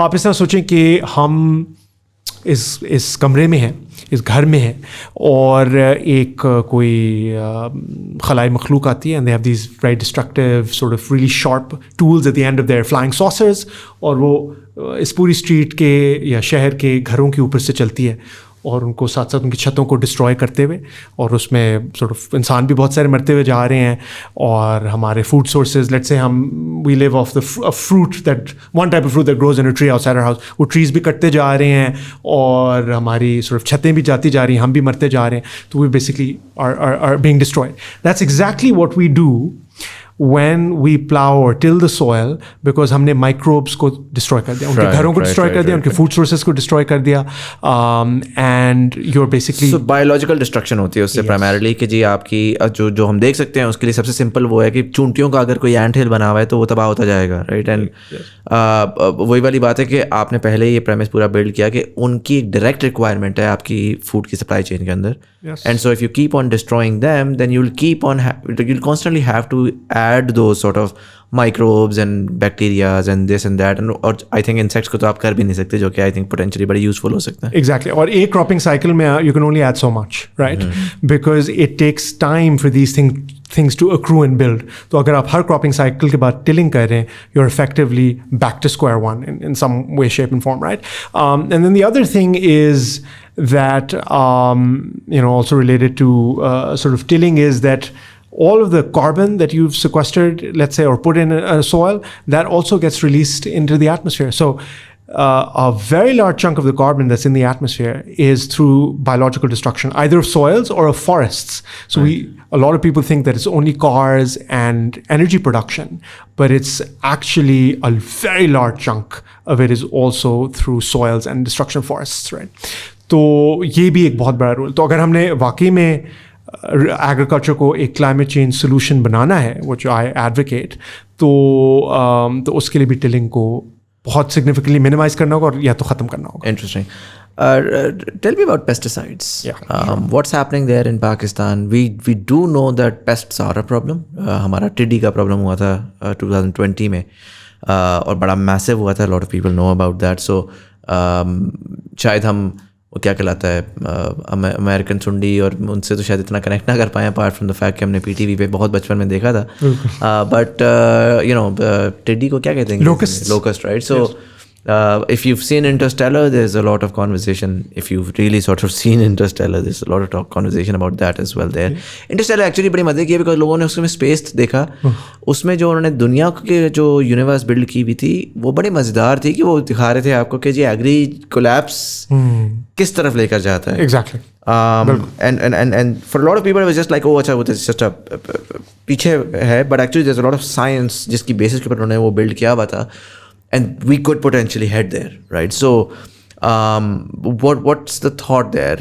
कि जी मैं pesticides को completely eliminate भी नहीं कर सकता, but मैं indiscriminately pesticides डालता हूँ, जिससे again, like you mentioned early on, harmful chemicals, more and more toxic, are being put out there, not just in the environment, but directly on the vegetables and fruits that we're consuming. So give me an overview of what's going on there. Sure, absolutely. With pleasure. So pesticides are a pretty sort of degenerative and nefarious thing. And they've sort of become necessary because of the farming systems that we've had over the past many decades since the Green Revolution. But they are, incidentally enough, not actually necessary if you have a different agricultural paradigm. And I'll tell you why. Basically, a pest is attracted to a plant that is not healthy. And I think I might have mentioned that earlier as well, right? So we can therefore create plants that are resistant to pests by giving them the nutrition that they need and by ensconcing them in biology that is a powerful protectorant and ensures that they're getting nutrients as well. That's one aspect of it. The other very important and really cool aspect is that we can use beneficial insects. You see, I once read a study which said something to the tune of, for every one bad pest that we kill with a pesticide application, we kill 3,000 good guys. So there are way more good guys out there. And we can use those beneficial insects. We can craft systems where those beneficial insects decimate the bad guys. We can use insects for that. We can use birds for that, which is why agriculture has to be systemic. So when you design a farm, and a farm can be a 3-acre farm, it can be a 300-acre farm, it can be a 3,000-acre farm, you can design it in ways that engender biodiversity, where you have birds that are beneficial for you. In fact, there used to once upon a time be a study or an academic field called economic ornithology. Ornithology is the study of birds. Economic ornithology is the value that birds bring to humans. And that value runs an entire gamut, but a big component of that is agriculture, because they provide a lot of services. And we'll talk about a couple of the ways they do that, or we're trying for them to do that on our farm. But birds are very important, but so are insects. So I'll give you a very interesting example. One of the crops we're growing this year, is a first-time experiment on a relatively small scale, so just a few acres, is red chilies. And chilies, the general recommendation in Pakistan for quote-unquote progressive growers is for them to do a weekly application of a pesticide, which over the entire crop cycle of chilies comes down to, we calculated for this year, about 34,000 rupees. And alhamdulillah, knock on wood, we have saved those 34,000 rupees per acre this year for each one of our acres that we've planted this crop, because we have good guys. Our crops are full of ladybugs and other incredible insects that are eating away the bad guys, because we crafted a system where we have beneficial insectaries, we have certain flowering shrubs and plants around our crops, which are providing the habitat for the good guys. And then there's another tool which is also related to insects, but you can actually sell insects. There's a type of company you can, there's a type of sort of business of sorts. Business or organization you can craft called an insectary. An insectary is a place where you rear insects, basically good guy insects for certain pests. So one great, and I'll mention this is really interesting, because one of the biggest problems now in maize cultivation. Maize has become one of Pakistan's major crops, right? Whether it's for silage or whether it's for the grain itself. And one of the biggest threats to maize now is the fall armyworm. And one of the enemies of the fall armyworm is the trichogramma wasp. And the trichogramma wasp, you can actually get, even in Pakistan, you can get these insect cards which have little seeds of trichogramma wasps, and you time it such where you know when the fall armyworm is going to attack your maize crop and when the eggs hatch. So you accordingly put a certain number of cards per acre. Those wasps hatch and they destroy the fall armyworm and ensure that it doesn't cause your crop destruction, right? So we need more insectaries for all of our primary pests, and we can resolve this issue, because in nature, everything eats something else. So we know, and with the state of science in 2023, we pretty much know what insects will eat which pest, and therefore we can create systems both sort of on the farm scale, but also have companies that are providing these incredible biological solutions, right? Interesting. I saw a very interesting sort of, what's the word for it? Demonstration of this machine that uses AI to define both insects, so categorize insects and identify them, and also identify sort of weeds and ये जो आपके क्या कहलाएंगे जो take over कर लेते हैं effectively, right, plants के around. Yeah.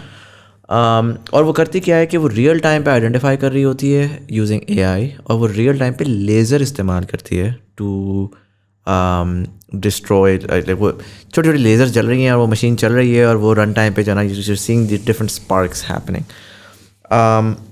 And what I found interesting there was, obviously इसके नीचे comment section में people were just like, this is like Terminator waiting to happen. But what I found interesting there was obviously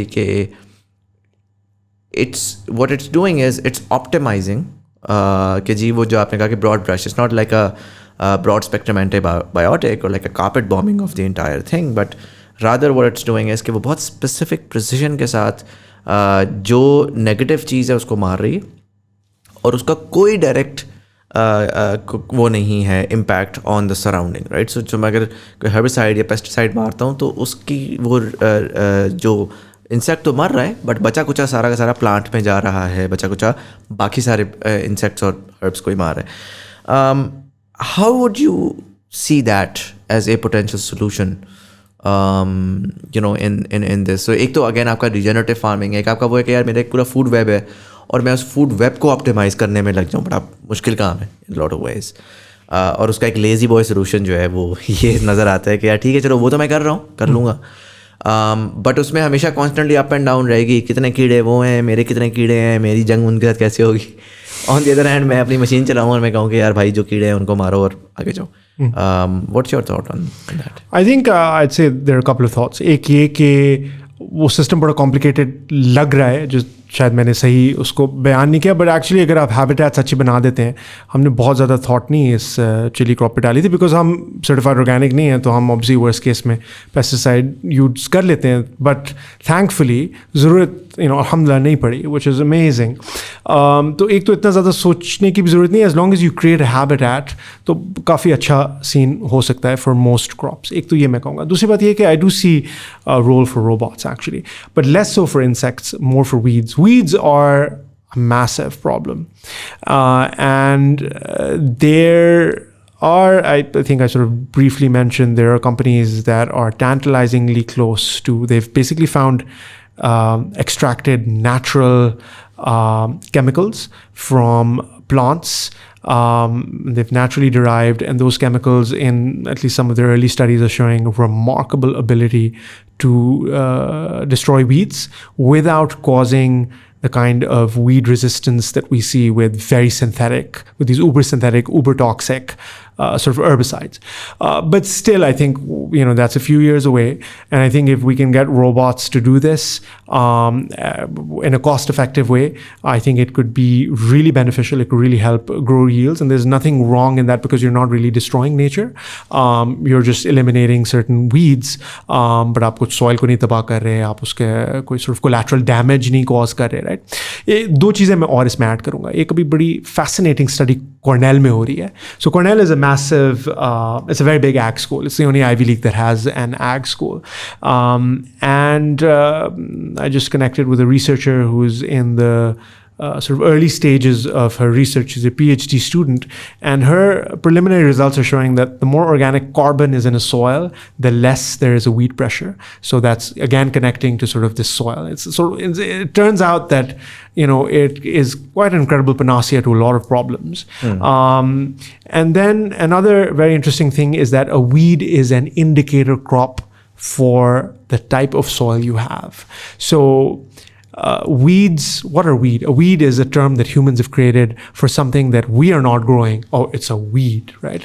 But basically, nature thinks that thing should be growing because that sort of soil has a microbiome signature that is maybe devoid of a lot of microbes or doesn't have certain nutrients, and therefore a crop is growing or a plant is growing there that is best suited for that environment, right? Nature works in a model of succession. All the forests were once like, there were sort of grasslands with like herbs or weeds and things like that. Then they became sort of more shrublands, and then there were certain pioneering tree species, and then ultimately they became sort of different tree species. So you have this biological succession, right? So nature wants certain plants to grow there, but if you change the microbial signature of soils, if you improve them, then over time weed pressures can also decrease. Be reduced. Yes. Interesting. So let's get to the water, the most important probably जो पाकिस्तान में problem है कि आप सब कर लें, अगर पानी नहीं है तो फिर घर जाएं, क्या फ़ायदा. What's the thought there? बिल्कुल पानी पे आते हैं, लेकिन I would like to come back to the nutrition thing that you mentioned कि diabetes का crisis है. The government believes that 33% of Pakistanis suffer from a mental health crisis. So this is really profound stuff. And I just want to briefly mention the role of nutrition in all of these things. I think Pakistani diets are generally unfit for a healthy lifestyle. We put too much oil in our foods. We overcook our foods. There's just not enough raw foods. Unfortunately, we have an economic system and situation where fruits and vegetables have become very expensive, fruits in particular. But I think even amongst the economic social strata that can afford fruits and vegetables, their consumption of those fruits and vegetables is much lower than what it should be. This is a big cause of a lot of these lifestyle diseases. On mental health, there's some amazing cutting edge research, including a book by a doctor and scientist at Columbia Med School, who's a psychiatrist actually. He's written a book about how you can reverse depression, anxiety and depression just by the foods you eat. So foods that are really good for us, nuts, seeds, fruits, vegetables, foods that are high in polyphenols and anthocyanins, antioxidants. They are incredible for mental health as well. They're incredible for physical health. We know they help fight cancer. They're great for heart health. So it's all connected. It's one system, right? The human body. The other interesting thing is, and I really encourage people, even people who don't have farmland, I'd really like to get this message across through you, is that anyone or most people, they'll have either a little bit of a garden space in front of their house, in the back of their house, or they'll have a terrace. Even people who live in apartments, they might have a terrace. Everybody should be growing stuff there.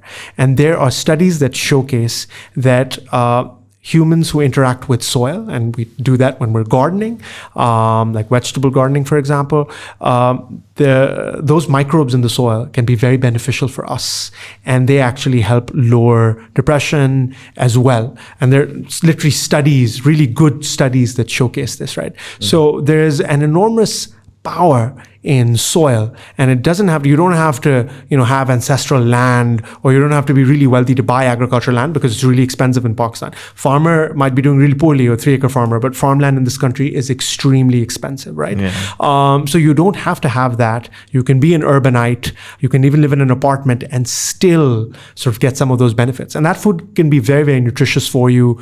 We talk about cycling of nutrients. The amazing thing would be if people in developed countries certainly do that.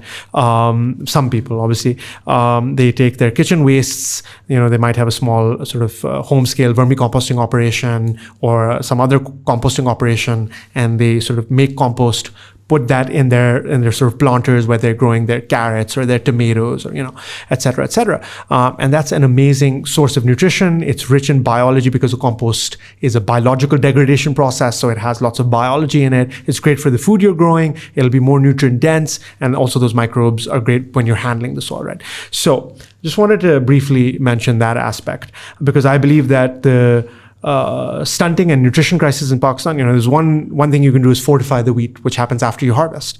But what if your soil had the zinc, which was bioavailable so your wheat was taking it up anyway, and you didn't really need to do that sort of synthetic zinc addition, right? So those sorts of things. Trace elements are very important for us. The copper and iron, all of these things are really good for us. And if we can get them from the food we eat, that would be amazing. And the food we eat can get it from the soil, right? So that's one thing. Now, coming back to the water issue, you mentioned that the crucial Gulf and the Middle East makes a lot of its water from salt water. And that's very true. And they use a process basically called desalination to do this.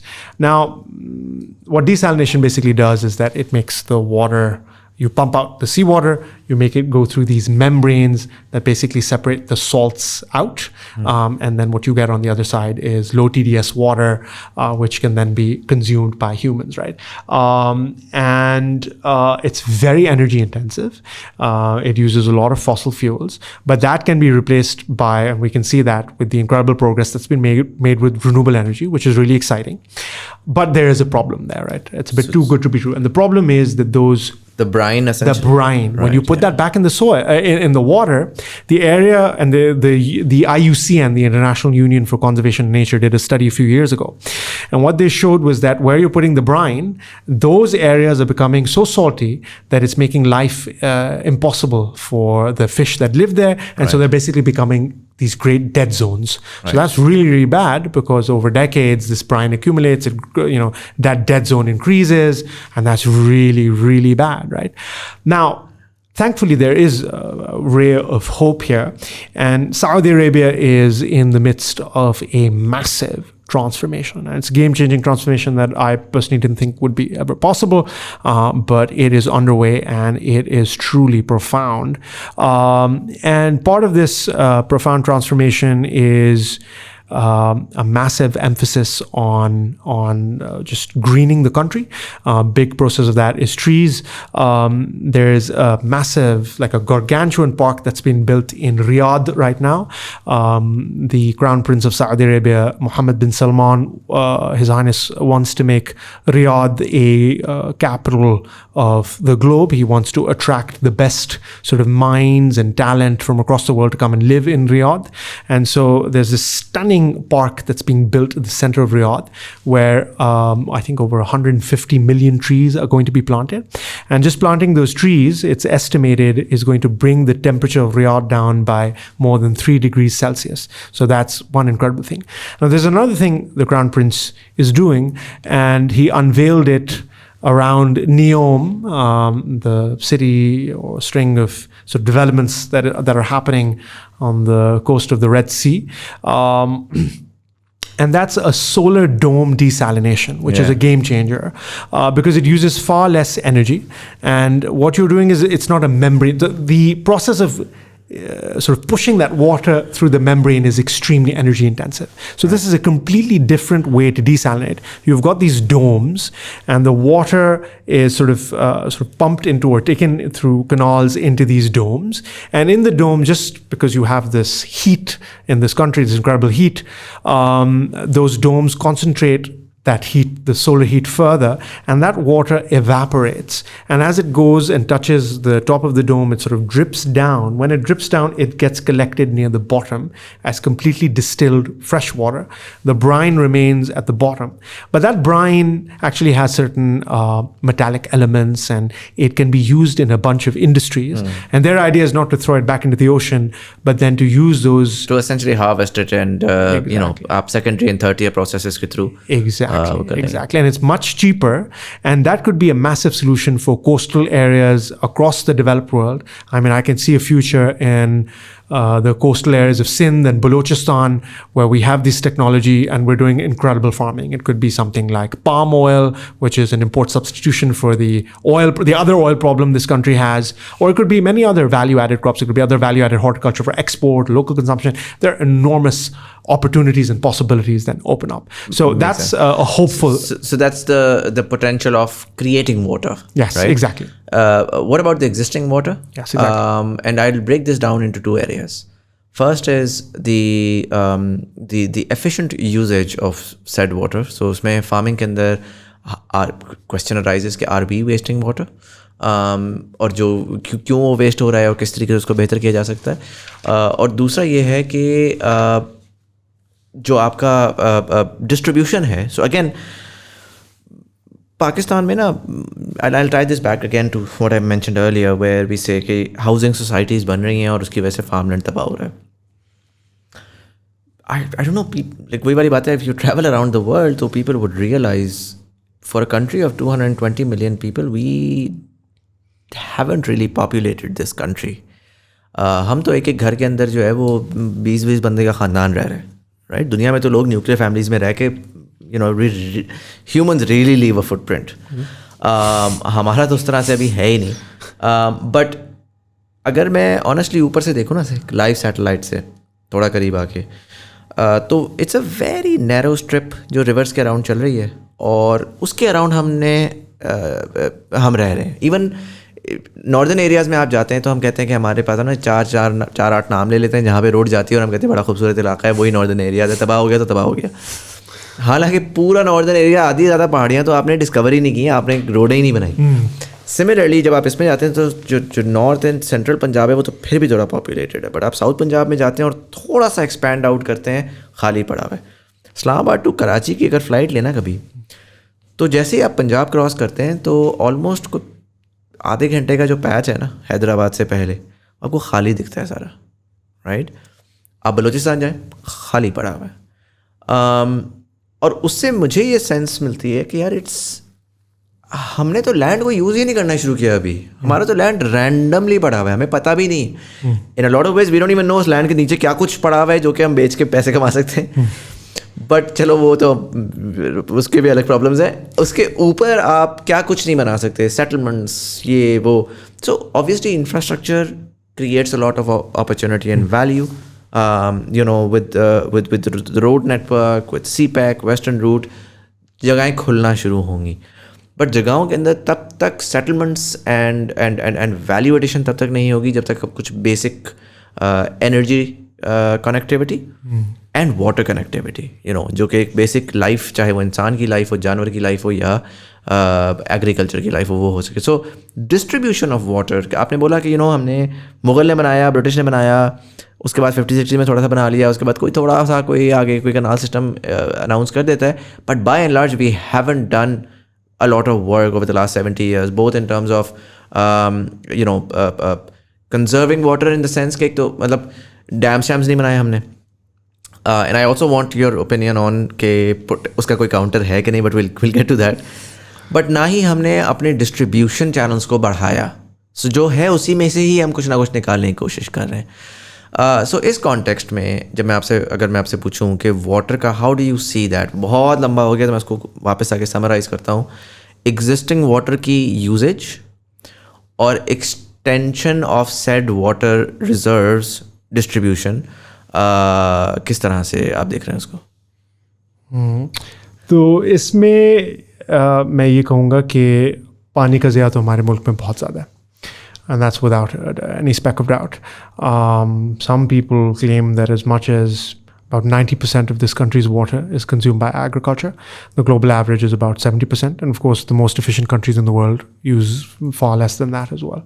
But I think we shouldn't take those countries as guideposts because they're very unique. There's a level of intellectual and technical capital there and financial capital that's, eon. I think उसको उन countries को हम as a shoot for the star देख सकते हैं कि eventually हम वहाँ पे पहुँच जाएंगे. But you're right कि right now, I mean, you can't go from brain dead farming to hydroponics, right? Like you'll have to cross a lot of different steps before you can potentially even begin to dream about that. Absolutely. Also, hydroponics is good for certain types of horticulture.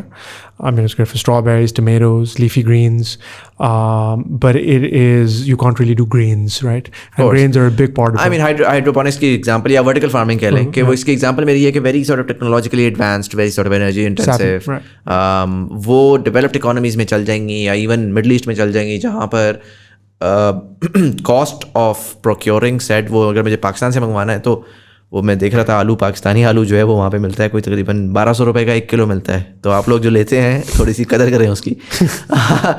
But उस sense में of course वो बहुत different है for that economy versus Pakistan. बिल्कुल। But the main question, बिल्कुल आपने सही कहा, the main question in our country is what is the root of the wastage that's happening in agriculture. And bilkul, I think we can be a water abundant country. I have sort of zero doubt about that at this point. मैं भी बड़ा डरा था, PA Pakistan Water Research Council ने बड़ी एक sensationalist किस्म की रिपोर्ट निकाली थी, maybe like 2018 or something, by 2025 we're going to run out of water, and God forbid, I don't think that that's going to happen, but we do need to manage our resources much better. हो ये रहा है हमारे यहाँ जो paradigm of irrigation है वो largely flood irrigation है। ऑलमोस्ट सारा एग्रीकल्चर हमारा फ्लड इरिगेशन पर मबनी है। Flood irrigation is extraordinarily wasteful because we just flood the entire field with an enormous amount of water. It's we're using way too much. It's also really bad for the soil because you're drowning the soil again and again.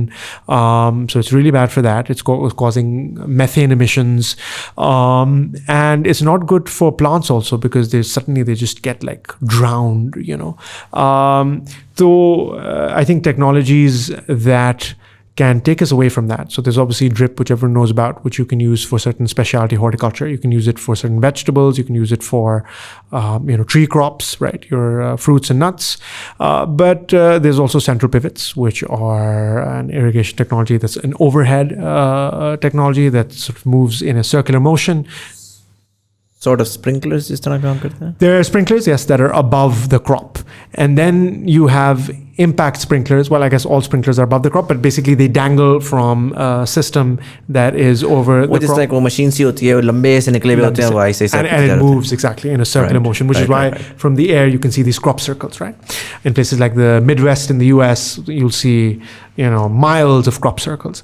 So in Pakistan, the central pivot systems have slowly started to increase in number, and this change over the past 3-4 years has been quite tremendous. Do we have such machinery and equipment available? Yes, even on the farmland that I have the privilege of working at, we have some central pivot systems as well.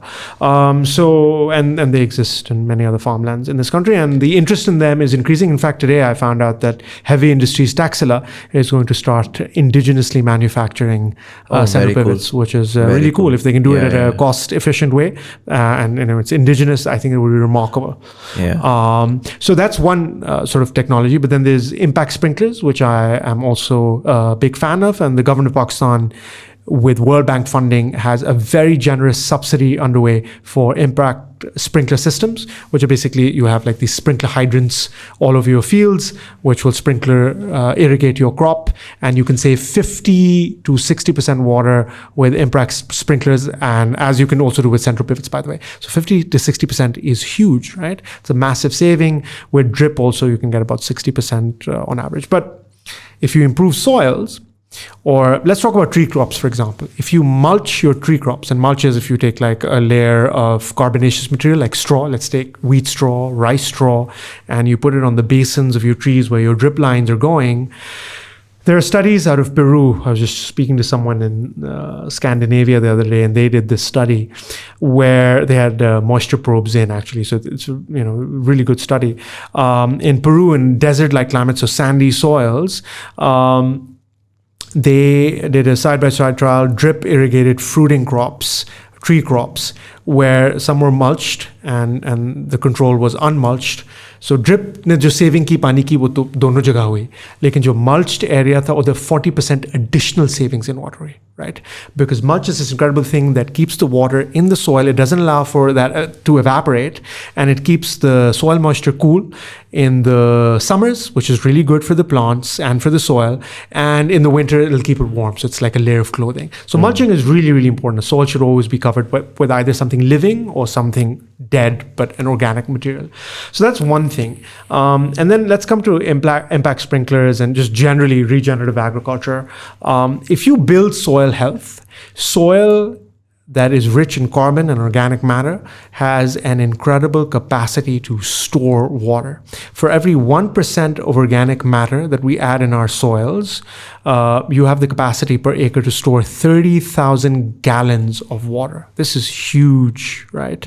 And that's for every 1% of organic matter. Now, what is the organic matter in Pakistani soils today?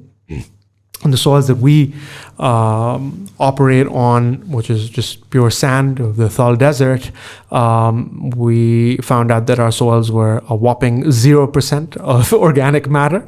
But generally in Pakistan now it's thought to be about 0.3 to 0.4% organic matter, which is extremely low. But through a series of techniques, we can dramatically enhance that organic matter and therefore dramatically... Even in that sort of extremely inhospitable, warm or hot climate, ये possible है? बिल्कुल possible है. As long as you have access to water, you can craft agroecological and agricultural systems where you can do this. You can actually do it at a considerably rapid clip. In fact, ये नहीं कि आपको 10 साल इंतजार करना है. ये process बड़ा quickly हो सकता है. और एक और interesting बात है, soil scientists for a very long time thought कि एक area में before farming began, जो organic matter था, उससे ज़्यादा humans exceed नहीं कर सकते. But the amazing thing is that farmers all over the world are disproving this theory by actually showing, okay, let's say Midwest United States में जो prairie lands थे, 8% carbon tha or 7% carbon tha before farming began, right? There are farmers who have crafted systems where they've taken that to 10, 11, 12% carbon, which is amazing. if you could do that at scale all over the world. Actually, studies show that if you could do this level, जो मैं कह रहा हूँ, at just 10% of the global farmland, we could reverse climate change. But a lesser version of regenerative agriculture, if done on 50% of global farmland, could also reverse climate change, right? So this is an incredible story of hope. But the soil can be a solution to so many problems. Like we talked about nutrient density, we talked about biodiversity crisis, we talked about limiting pesticides and fertilizers, or even ultimately eliminating them.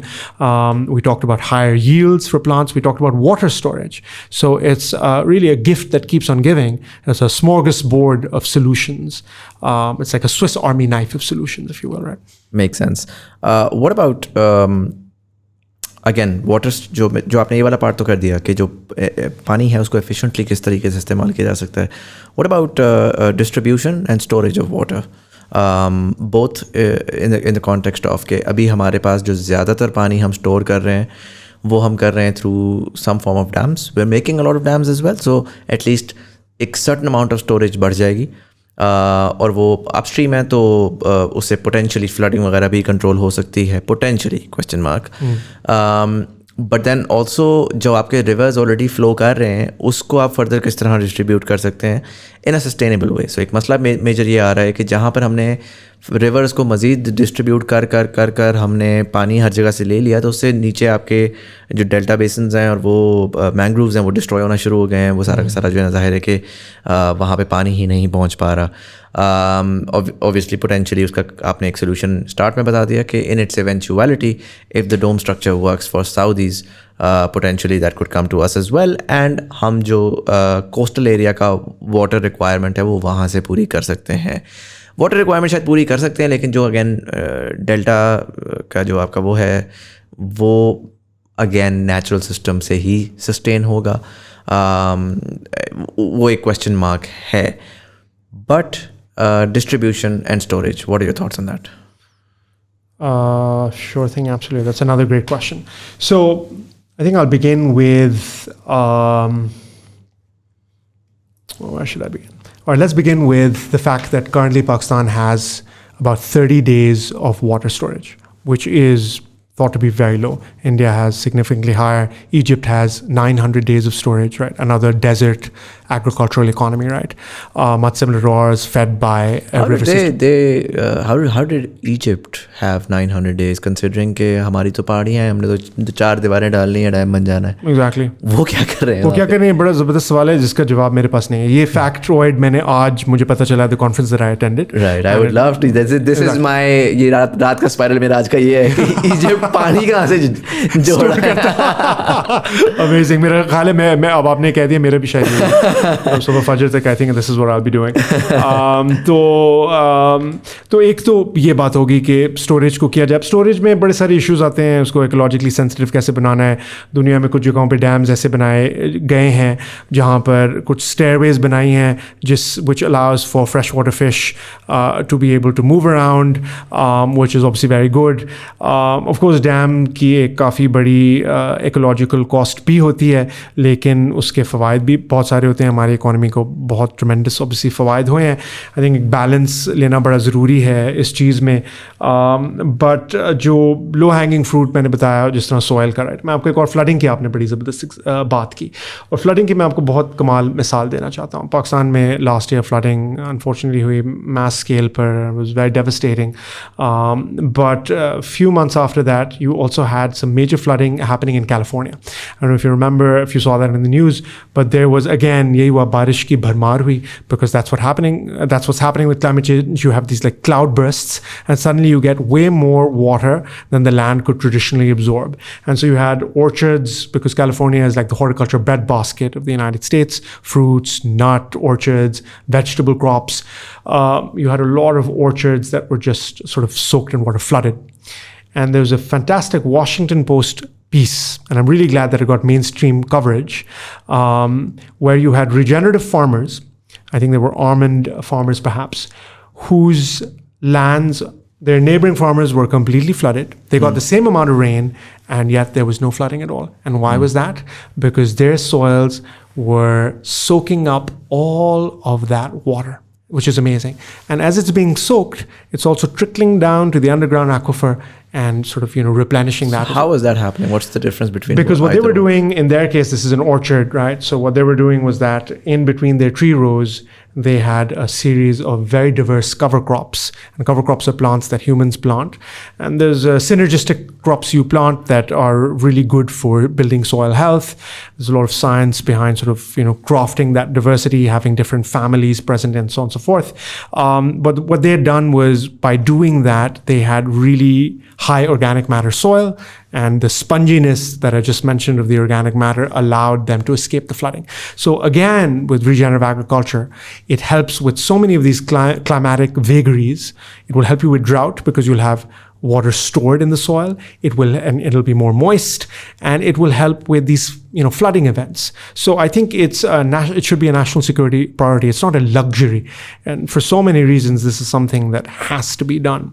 And those are sort of some of the systems that we're doing in our orchards as well. And we're working very hard to sort of make that both a reality and a showpiece, and we can talk more about that. Now, I also want to mention one very important thing, which in some sort of niches has become a very famous regenerative farmer by the name of Ernst Gosch. And he has this very pithy quote, which is, "Water is planted."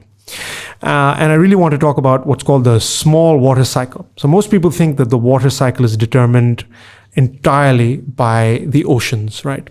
And the oceans bring in the clouds. You have evaporation, makes the clouds then drift onto land, and that's what gives us the rain. And this is true, but it's only partially true. About 60% of the water cycle for water we receive on land is driven by the oceans, but 40% is driven, which is like almost half really, is driven by the land. So the more green cover you have on land, the more evapotranspiration, and you can actually create rain. And there are farmers who have done that with sufficient scale. They have created so much green biomass that they literally have far more cloud cover. And we've seen like sort of airplane shots of their farms next to barren farmland around them, which was deforested decades ago. This is in Brazil, by the way. And unka cloud cover hi nahi hai. Isn't that incredible? So water can be created, which is why the 10 billion tree tsunami was such a brilliant idea. It can save Pakistan. It is the need of the hour in urban areas, but also in rural areas. In rural areas, it does this thing on scale. When you have this plantation, you can actually have much more rain in Pakistan, and the country can be transformed from this semi-arid desert-like country to a much more verdant landscape and all the attenuating benefits that brings to a populace. But also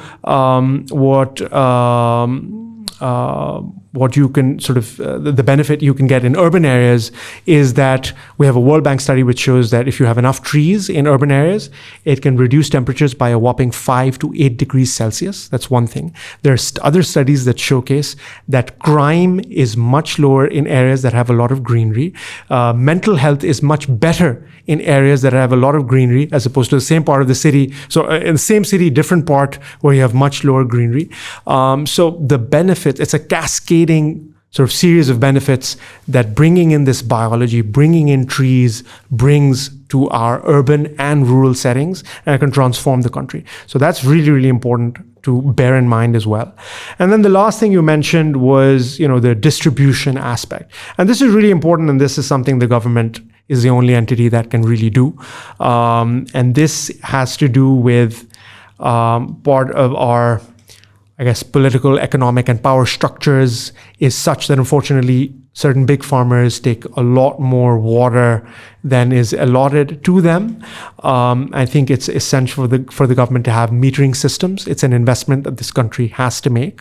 Once you do that, you create these allotments that are fair, but then you also give farmers the tools, which includes certain sort of financing and subsidies for these irrigation technologies we spoke about that dramatically reduce the amount of water, but also giving them the tools or teaching them the tools to increase their soil organic matter.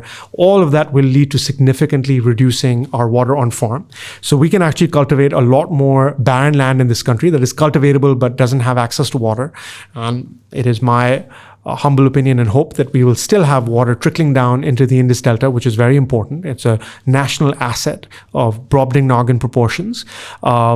Mangroves are mind-blowing gifts of God. They are thought to sequester 10 times more carbon than terrestrial trees. They are amazing repositories for sea life, including fish and shrimp, etc., which have an economic value. Fishing communities that rely on that for both their protein needs, but also for, as a fisherman, they catch it and sell it. And so the more mangroves you have, the more fish and shrimp you're going to have, the better for people's consumption, the better for, if you want to export. So the potential is massive, and I genuinely believe that mangroves are a crucial part of what should be Pakistan's economic but also ecological strategy to build what I call a regenerative economy. Makes sense. We're at the 1 hour 50-minute mark. So I just want to, I had a few areas to discuss, but I'll just wrap this up. It's for the viewers, 1:35 a.m. So मैं थोड़ा सा आपसे मैंने actually 2-3 areas discuss करने थे, particularly Pakistan's potential for trade. We'll leave it for a better time. एक चीज़ जो कि मैं बहुत चाहता हूँ कि people have an understanding, because we have this myth of breaking down, and you've mentioned this before कि हमने multiple तरीक़ों से करना है. I don't have a problem with small pieces of land जिसमें फार्मर्स जो हैं, जनरेशनल फार्मर्स जो हैं, वो छोटे टूटे लैंड्स के ऊपर अपना क्रॉप उगा रहे हैं और सर्वाइव कर रहे हैं. But I also believe that Pakistan really needs corporate farming. We need economy of scale. We need optimisation of resources, and that only happens when you have the structure जिसके अंदर कैपिटल भी फ्लो कर सके. मैं for example I am very interested in agriculture. I just don't have the time for it, and if for example you are doing a good job, एक तो तरीका ये है कि मैं कॉफ़ी पे आपसे मिलूँ, मैं कहूँ यार ये भाई मेरे 5 करोड़ रुपया लें और जो भी कर रहे हैं करते रहें, और फिर हम बाद में देखी जाएंगे और आप फिर फ्रॉड करके मुझे भाग जाएं. दूसरा तरीका ये है कि आप अपना ये धंधा करें और जब आप बड़े हो जाएं तो आप स्टॉक एक्सचेंज में जाके फ्लोट करें और मैं जाके आपके स्टॉक्स खरीदूँ.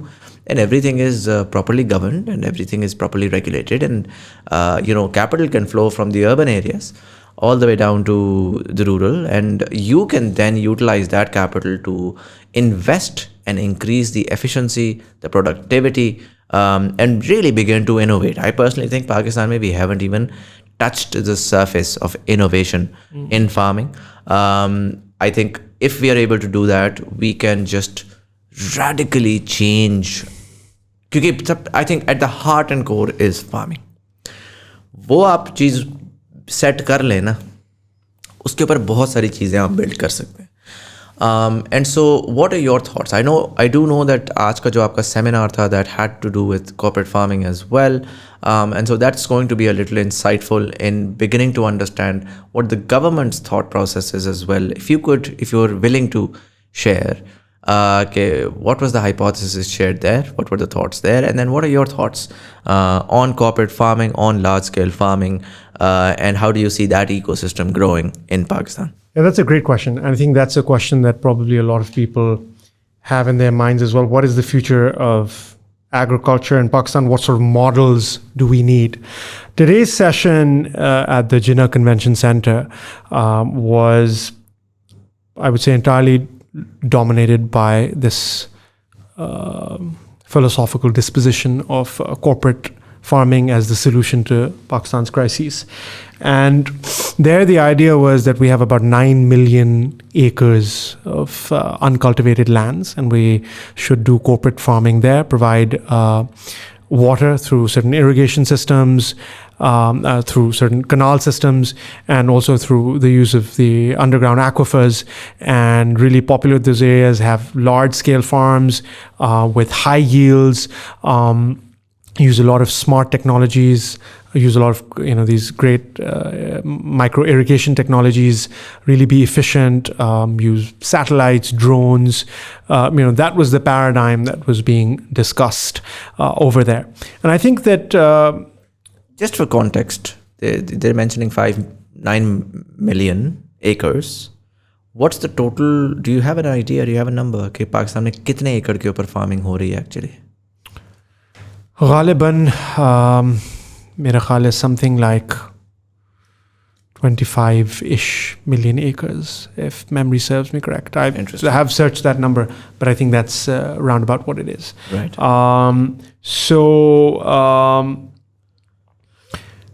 I think that Pakistan needs a twin track system. I think that corporate farming 100% has, or large scale. I don't like to call it corporate farming. I think it just sounds very, I don't know, unwoke, for want of a better word. But it just sounds very austere, and I like to think of modern, large-scale, science-based agriculture is how I would probably call it, using all the fruits of the technologies that are at our disposal and doing it at scale, which is what makes it viable. But I think in that model, what was missing really was this emphasis on soil health, which is essential. So you can do that on large-scale farming systems as well, which is what we have the privilege of doing in our farming systems in Rahimabad, in the Thal Desert as well, where sort of I've crafted what I've called an integrative regenerative system that I've called drawdown farming. And that I think is crucial. So we have to do that. That's one of the paths we have to take. And I think the dividends are going to be incredible. Just emphasize on soil. As we do these things, you can use all sorts of sensors and drones and mechanization with an emphasis on soil. It's just that, in fact, on this mass scale, some things become easier. You can have these incredible modern no-till drills, so you're actually eliminating tillage. You can, by the use of these irrigation systems like central pivots, you can do micro fertilization. It's called fertigation, when you fertilize and irrigate together. When you do that and you apply biology as well and apply the right kind of fertilizers, better fertilizers, more biologically derived fertilizers, it could be a massive game changer. So you can convert these deserts into fertile soil, right? One of the things, interestingly enough, at this seminar, the mistress of ceremony said that Pakistan's been blessed with, ample sunlight, ample water, and fertile soil. And while the former two, I agree, it's a great blessing to have these waterways and the sunlight, but the fertile soil thing is completely incorrect. We do not have fertile soil. We're able to grow things because we have the water and the sun, but our yields are so much lower than your Thailands and Indias and Egypts on pretty much everything, because your soil, one of the reasons being your soil is not fertile, right? But we can make it fertile. You actually can't really invent water out of thin air. I mean, it's very difficult, and we just talked about that. But you can't, get more sunlight. Like, let's say if you're in a northern European country, the amount of sunlight you're getting is the amount of sunlight you're getting, right? But you can actually create soil, which is an amazing thing, and we now have the science that shows us how, and the practitioners have led the way. So that's amazing on the corporate farming side of things. But there's one other component of this that was completely missing from today's sort of seminar and event, which was, as we discussed earlier, graced by the Prime Minister and the Army Chief and a bevy of ministers with their sort of retinues. And I think this is driven by the Fauji Foundation. Today's event is their idea is to attract investors, both local and foreign, and get the big bucks in, so that you can grow a series of crops, whether it's oil crops, whether it's fodder crops for animals, whether it's grain crops like your wheat and maize, and some of it for our country's consumption, some of it for exports, especially with Gulf investors who are food insecure. So they bring in the money, and then the commodities go over there. So that's a model. I would much rather a lot of the investment is indigenous. I think we have in our country the capital. We don't have the capital for large scale industries, for a lot of energy projects, for dams, which can run into tens of billions. But I think this country definitely has the capital, which should be channeled and pooled in. Banks need to play a role. The state bank and the government need to play a very important role in this to create an investable sort of a system. Now, coming to the other side, which is smallholder farmers. In Pakistan, the average landholding is 2-3 acres or so. It's thought to be less than 5 acres, certainly, for more than 90% of farmers. And this is about the same as it is for Thailand, but their productivity is much higher. I think that we can dramatically dramatically increase the yields of the smallholder farming. The mechanized system is great for large farm holding because you can't manage large farms without this. And so if you're going to populate the Thal Desert and the Cholistan Desert and create these belts for agriculture, of course you need those systems. I'm not saying you shouldn't have those systems. But the smallholder farmer who exists, right, with his family, is living on his land, he needs a system that's working for him, right? And that system is possible. It's not theoretical. It exists. In our neighboring country of India, there were trials done with regenerative organic farming, so zero synthetics. And the trials, there was an American company that did these studies and funded them. They worked with a series of farmers, smallholders in India. And there they said the farmer should not have more than 2 acres because they said that a husband and wife alone should be able to work the land. And so it should be manageable. But what they saw was a 6 to 8 time increase in productivity.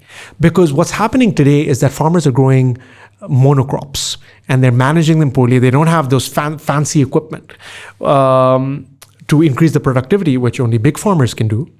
And there's talk in Pakistan, we'll create cooperatives and we'll pool in farmers, but who's going to finance that? People don't really, unfortunately, the social structures are such that people don't really get along very well. Like, I've come across many rural people who have these long-lasting feuds with their neighbors, and you want to create a cooperative out of it. I think that's a bit pie in the sky. It might be possible in some locations and cases, but it's definitely not applicable to the entirety of the country. So what you need is a different model. And what the example that I just quoted out of India is, you're doing a lot of intercropping, you're doing massive intensification, a level of intensification which is impossible to do on a mass scale, but is much easier to do on a micro scale. You have tree crops growing that are synergistic, you have vine crops and shrub crops, you have your annual crops, grains of different types intercropped with legumes, and it's all manageable by a couple or their family because they have the labor, they can work the land, and their productivity is extremely high. If you have 6 to 8 times higher productivity, imagine what that means on a village scale or on a district scale. It means you have 6 to 8 times productivity for the things you have now, and you can do incredible value additions. And the potential that's one step after that, once you enhance this productivity, is because you're growing, so many different things. A farmer will be growing some grains and legumes together. He'll have some fruits, but he can also have some flowering shrubs, like maybe jasmine or something, right? And so you can create like these clusters on a sort of pooling a few villages together, where you're doing some sort of value addition. And that's where you should, ideally, the government should help create these cooperatives, where you're giving shareholding to people, but it's being managed in a public-private partnership sort of model with investors, where maybe you'll have a pickling factory or a jam making factory or an essential oil manufactory that's taking essential oils out of roses or jasmine. And you're doing this value addition that you're then exporting, because the money you can earn from value addition or high value horticulture even is much higher than what commodities can ever give you, right? Than what selling roadgrass hay or alfalfa hay could ever give you, right? So that model, I think, is what we need on the small scale villagers. We can up level their skills, but this requires a whole of government and whole of society approach. You'll have to change the education paradigm. The education that rural people are receiving is of a really poor quality, but they don't necessarily need the kind of education that is definitely going to make them engineers and doctors and lawyers in Lahore. What you need to teach many of them are the skills that they can take back to the land, because agriculture is a deeply scientific profession, as perhaps this conversation would have highlighted, and you need for farmers to understand. How do you explain to a farmer what is fungi? Papundi is the closest word that comes to mind, but that has a negative connotation. How do you tell them that, jarasim aap paida kar rahe hain apni zameen mein? And they're thinking, ye kya baat kar raha hai banda? Right? So the language, at least in their sort of linguistic arena, these terms don't exist. How do you explain things to them? And I think that the education system needs to start teaching biology and chemistry to these farmers in a way that they can understand, that they can relate to, as opposed to this silly rote learning model we have. And that's also where we can have a different conversation about that another day. But I think that's where tech really can come in handy. We can have blended learning systems. There's some great examples out there in the world, because teacher quality is really hard to do. With blended learning, you can have exceptionally made videos that are really interactive, that you can have like this sort of smart TV, or even one smart TV in a school, and each class gets 1 hour with it every day, and they're learning chemistry and biology and sciences and languages and different things, because you've got these incredible, really sort of gripping videos that are teaching the kids these tools, right? And they can then apply it to their in their lives, in their rural economies, right? And the brightest of them, of course, then move up the ladder and they go into the cities, into universities, and so on and so forth. Right? Makes sense. I'm going to wrap this up. We're at the 2 hours, 6 minute mark. I'm going to ask you one question that I generally ask all of my guests, and I'd love your insight on that. You were born and you grew up for most part in Pakistan. Then you went to the US, you stayed there, then you came back.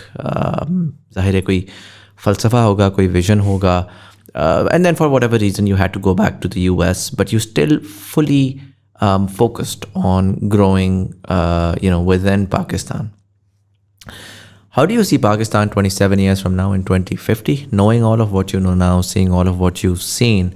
And again, इसमें मैं एक वो कुछ add करूँगा, handicap mode, जिसमें आप ये नहीं कह सकते कि पाकिस्तान की यूथ पॉपुलेशन बहुत ज़्यादा है, आप ये नहीं कह सकते कि जी पाकिस्तान में बड़ा टैलेंट है, तो आर्बिट्ररी स्टेटमेंट्स नहीं, एंड ऑल्सो इफ्स नहीं हो सकते कि अगर ये हो गया तो ये हो जाएगा. I want you to see what's happening right now, see the environment around you, the data around you, and extrapolate from within that. Okay, how do you see Pakistan, knowing what you know now, seeing what you've seen over the course of your life?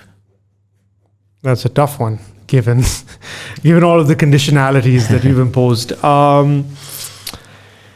I think 2050 could be a very different Pakistan in a good way. I think I personally sort of have grappled with this a lot, and I've swung quite wildly like a pendulum between a pretty deep despondency and a moderately cautious but enthusiastic optimism. And I think the potential is there where this country can be completely transformed. I think I saw a little glimmer of that this morning with this emphasis on agriculture, because I've been saying this, I've been sort of preaching this for the past 7 years, when I realized that agriculture really is, this is an agriculture economy, we're not high-tech innovators, this is where it has to begin, and then the chains go up from there. If you want to build a bio-based regenerative circular economy, it's the agriculture that feeds everything else. You need more trees, some of them get harvested, you make products out of that, you need more cotton, you need more everything, right? And I think the potential can be massive. There are technologies that are being developed at a rapid clip, which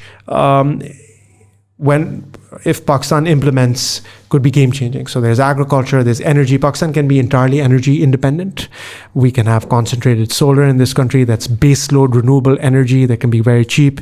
You can use some of that energy to make green hydrogen, which means you don't have to import any oil, and all your vehicles run on your own indigenous green hydrogen. In fact, because of the high solar insulation in this country, your green hydrogen could be some of the cheapest in the world. So maybe you can export to some other countries as well.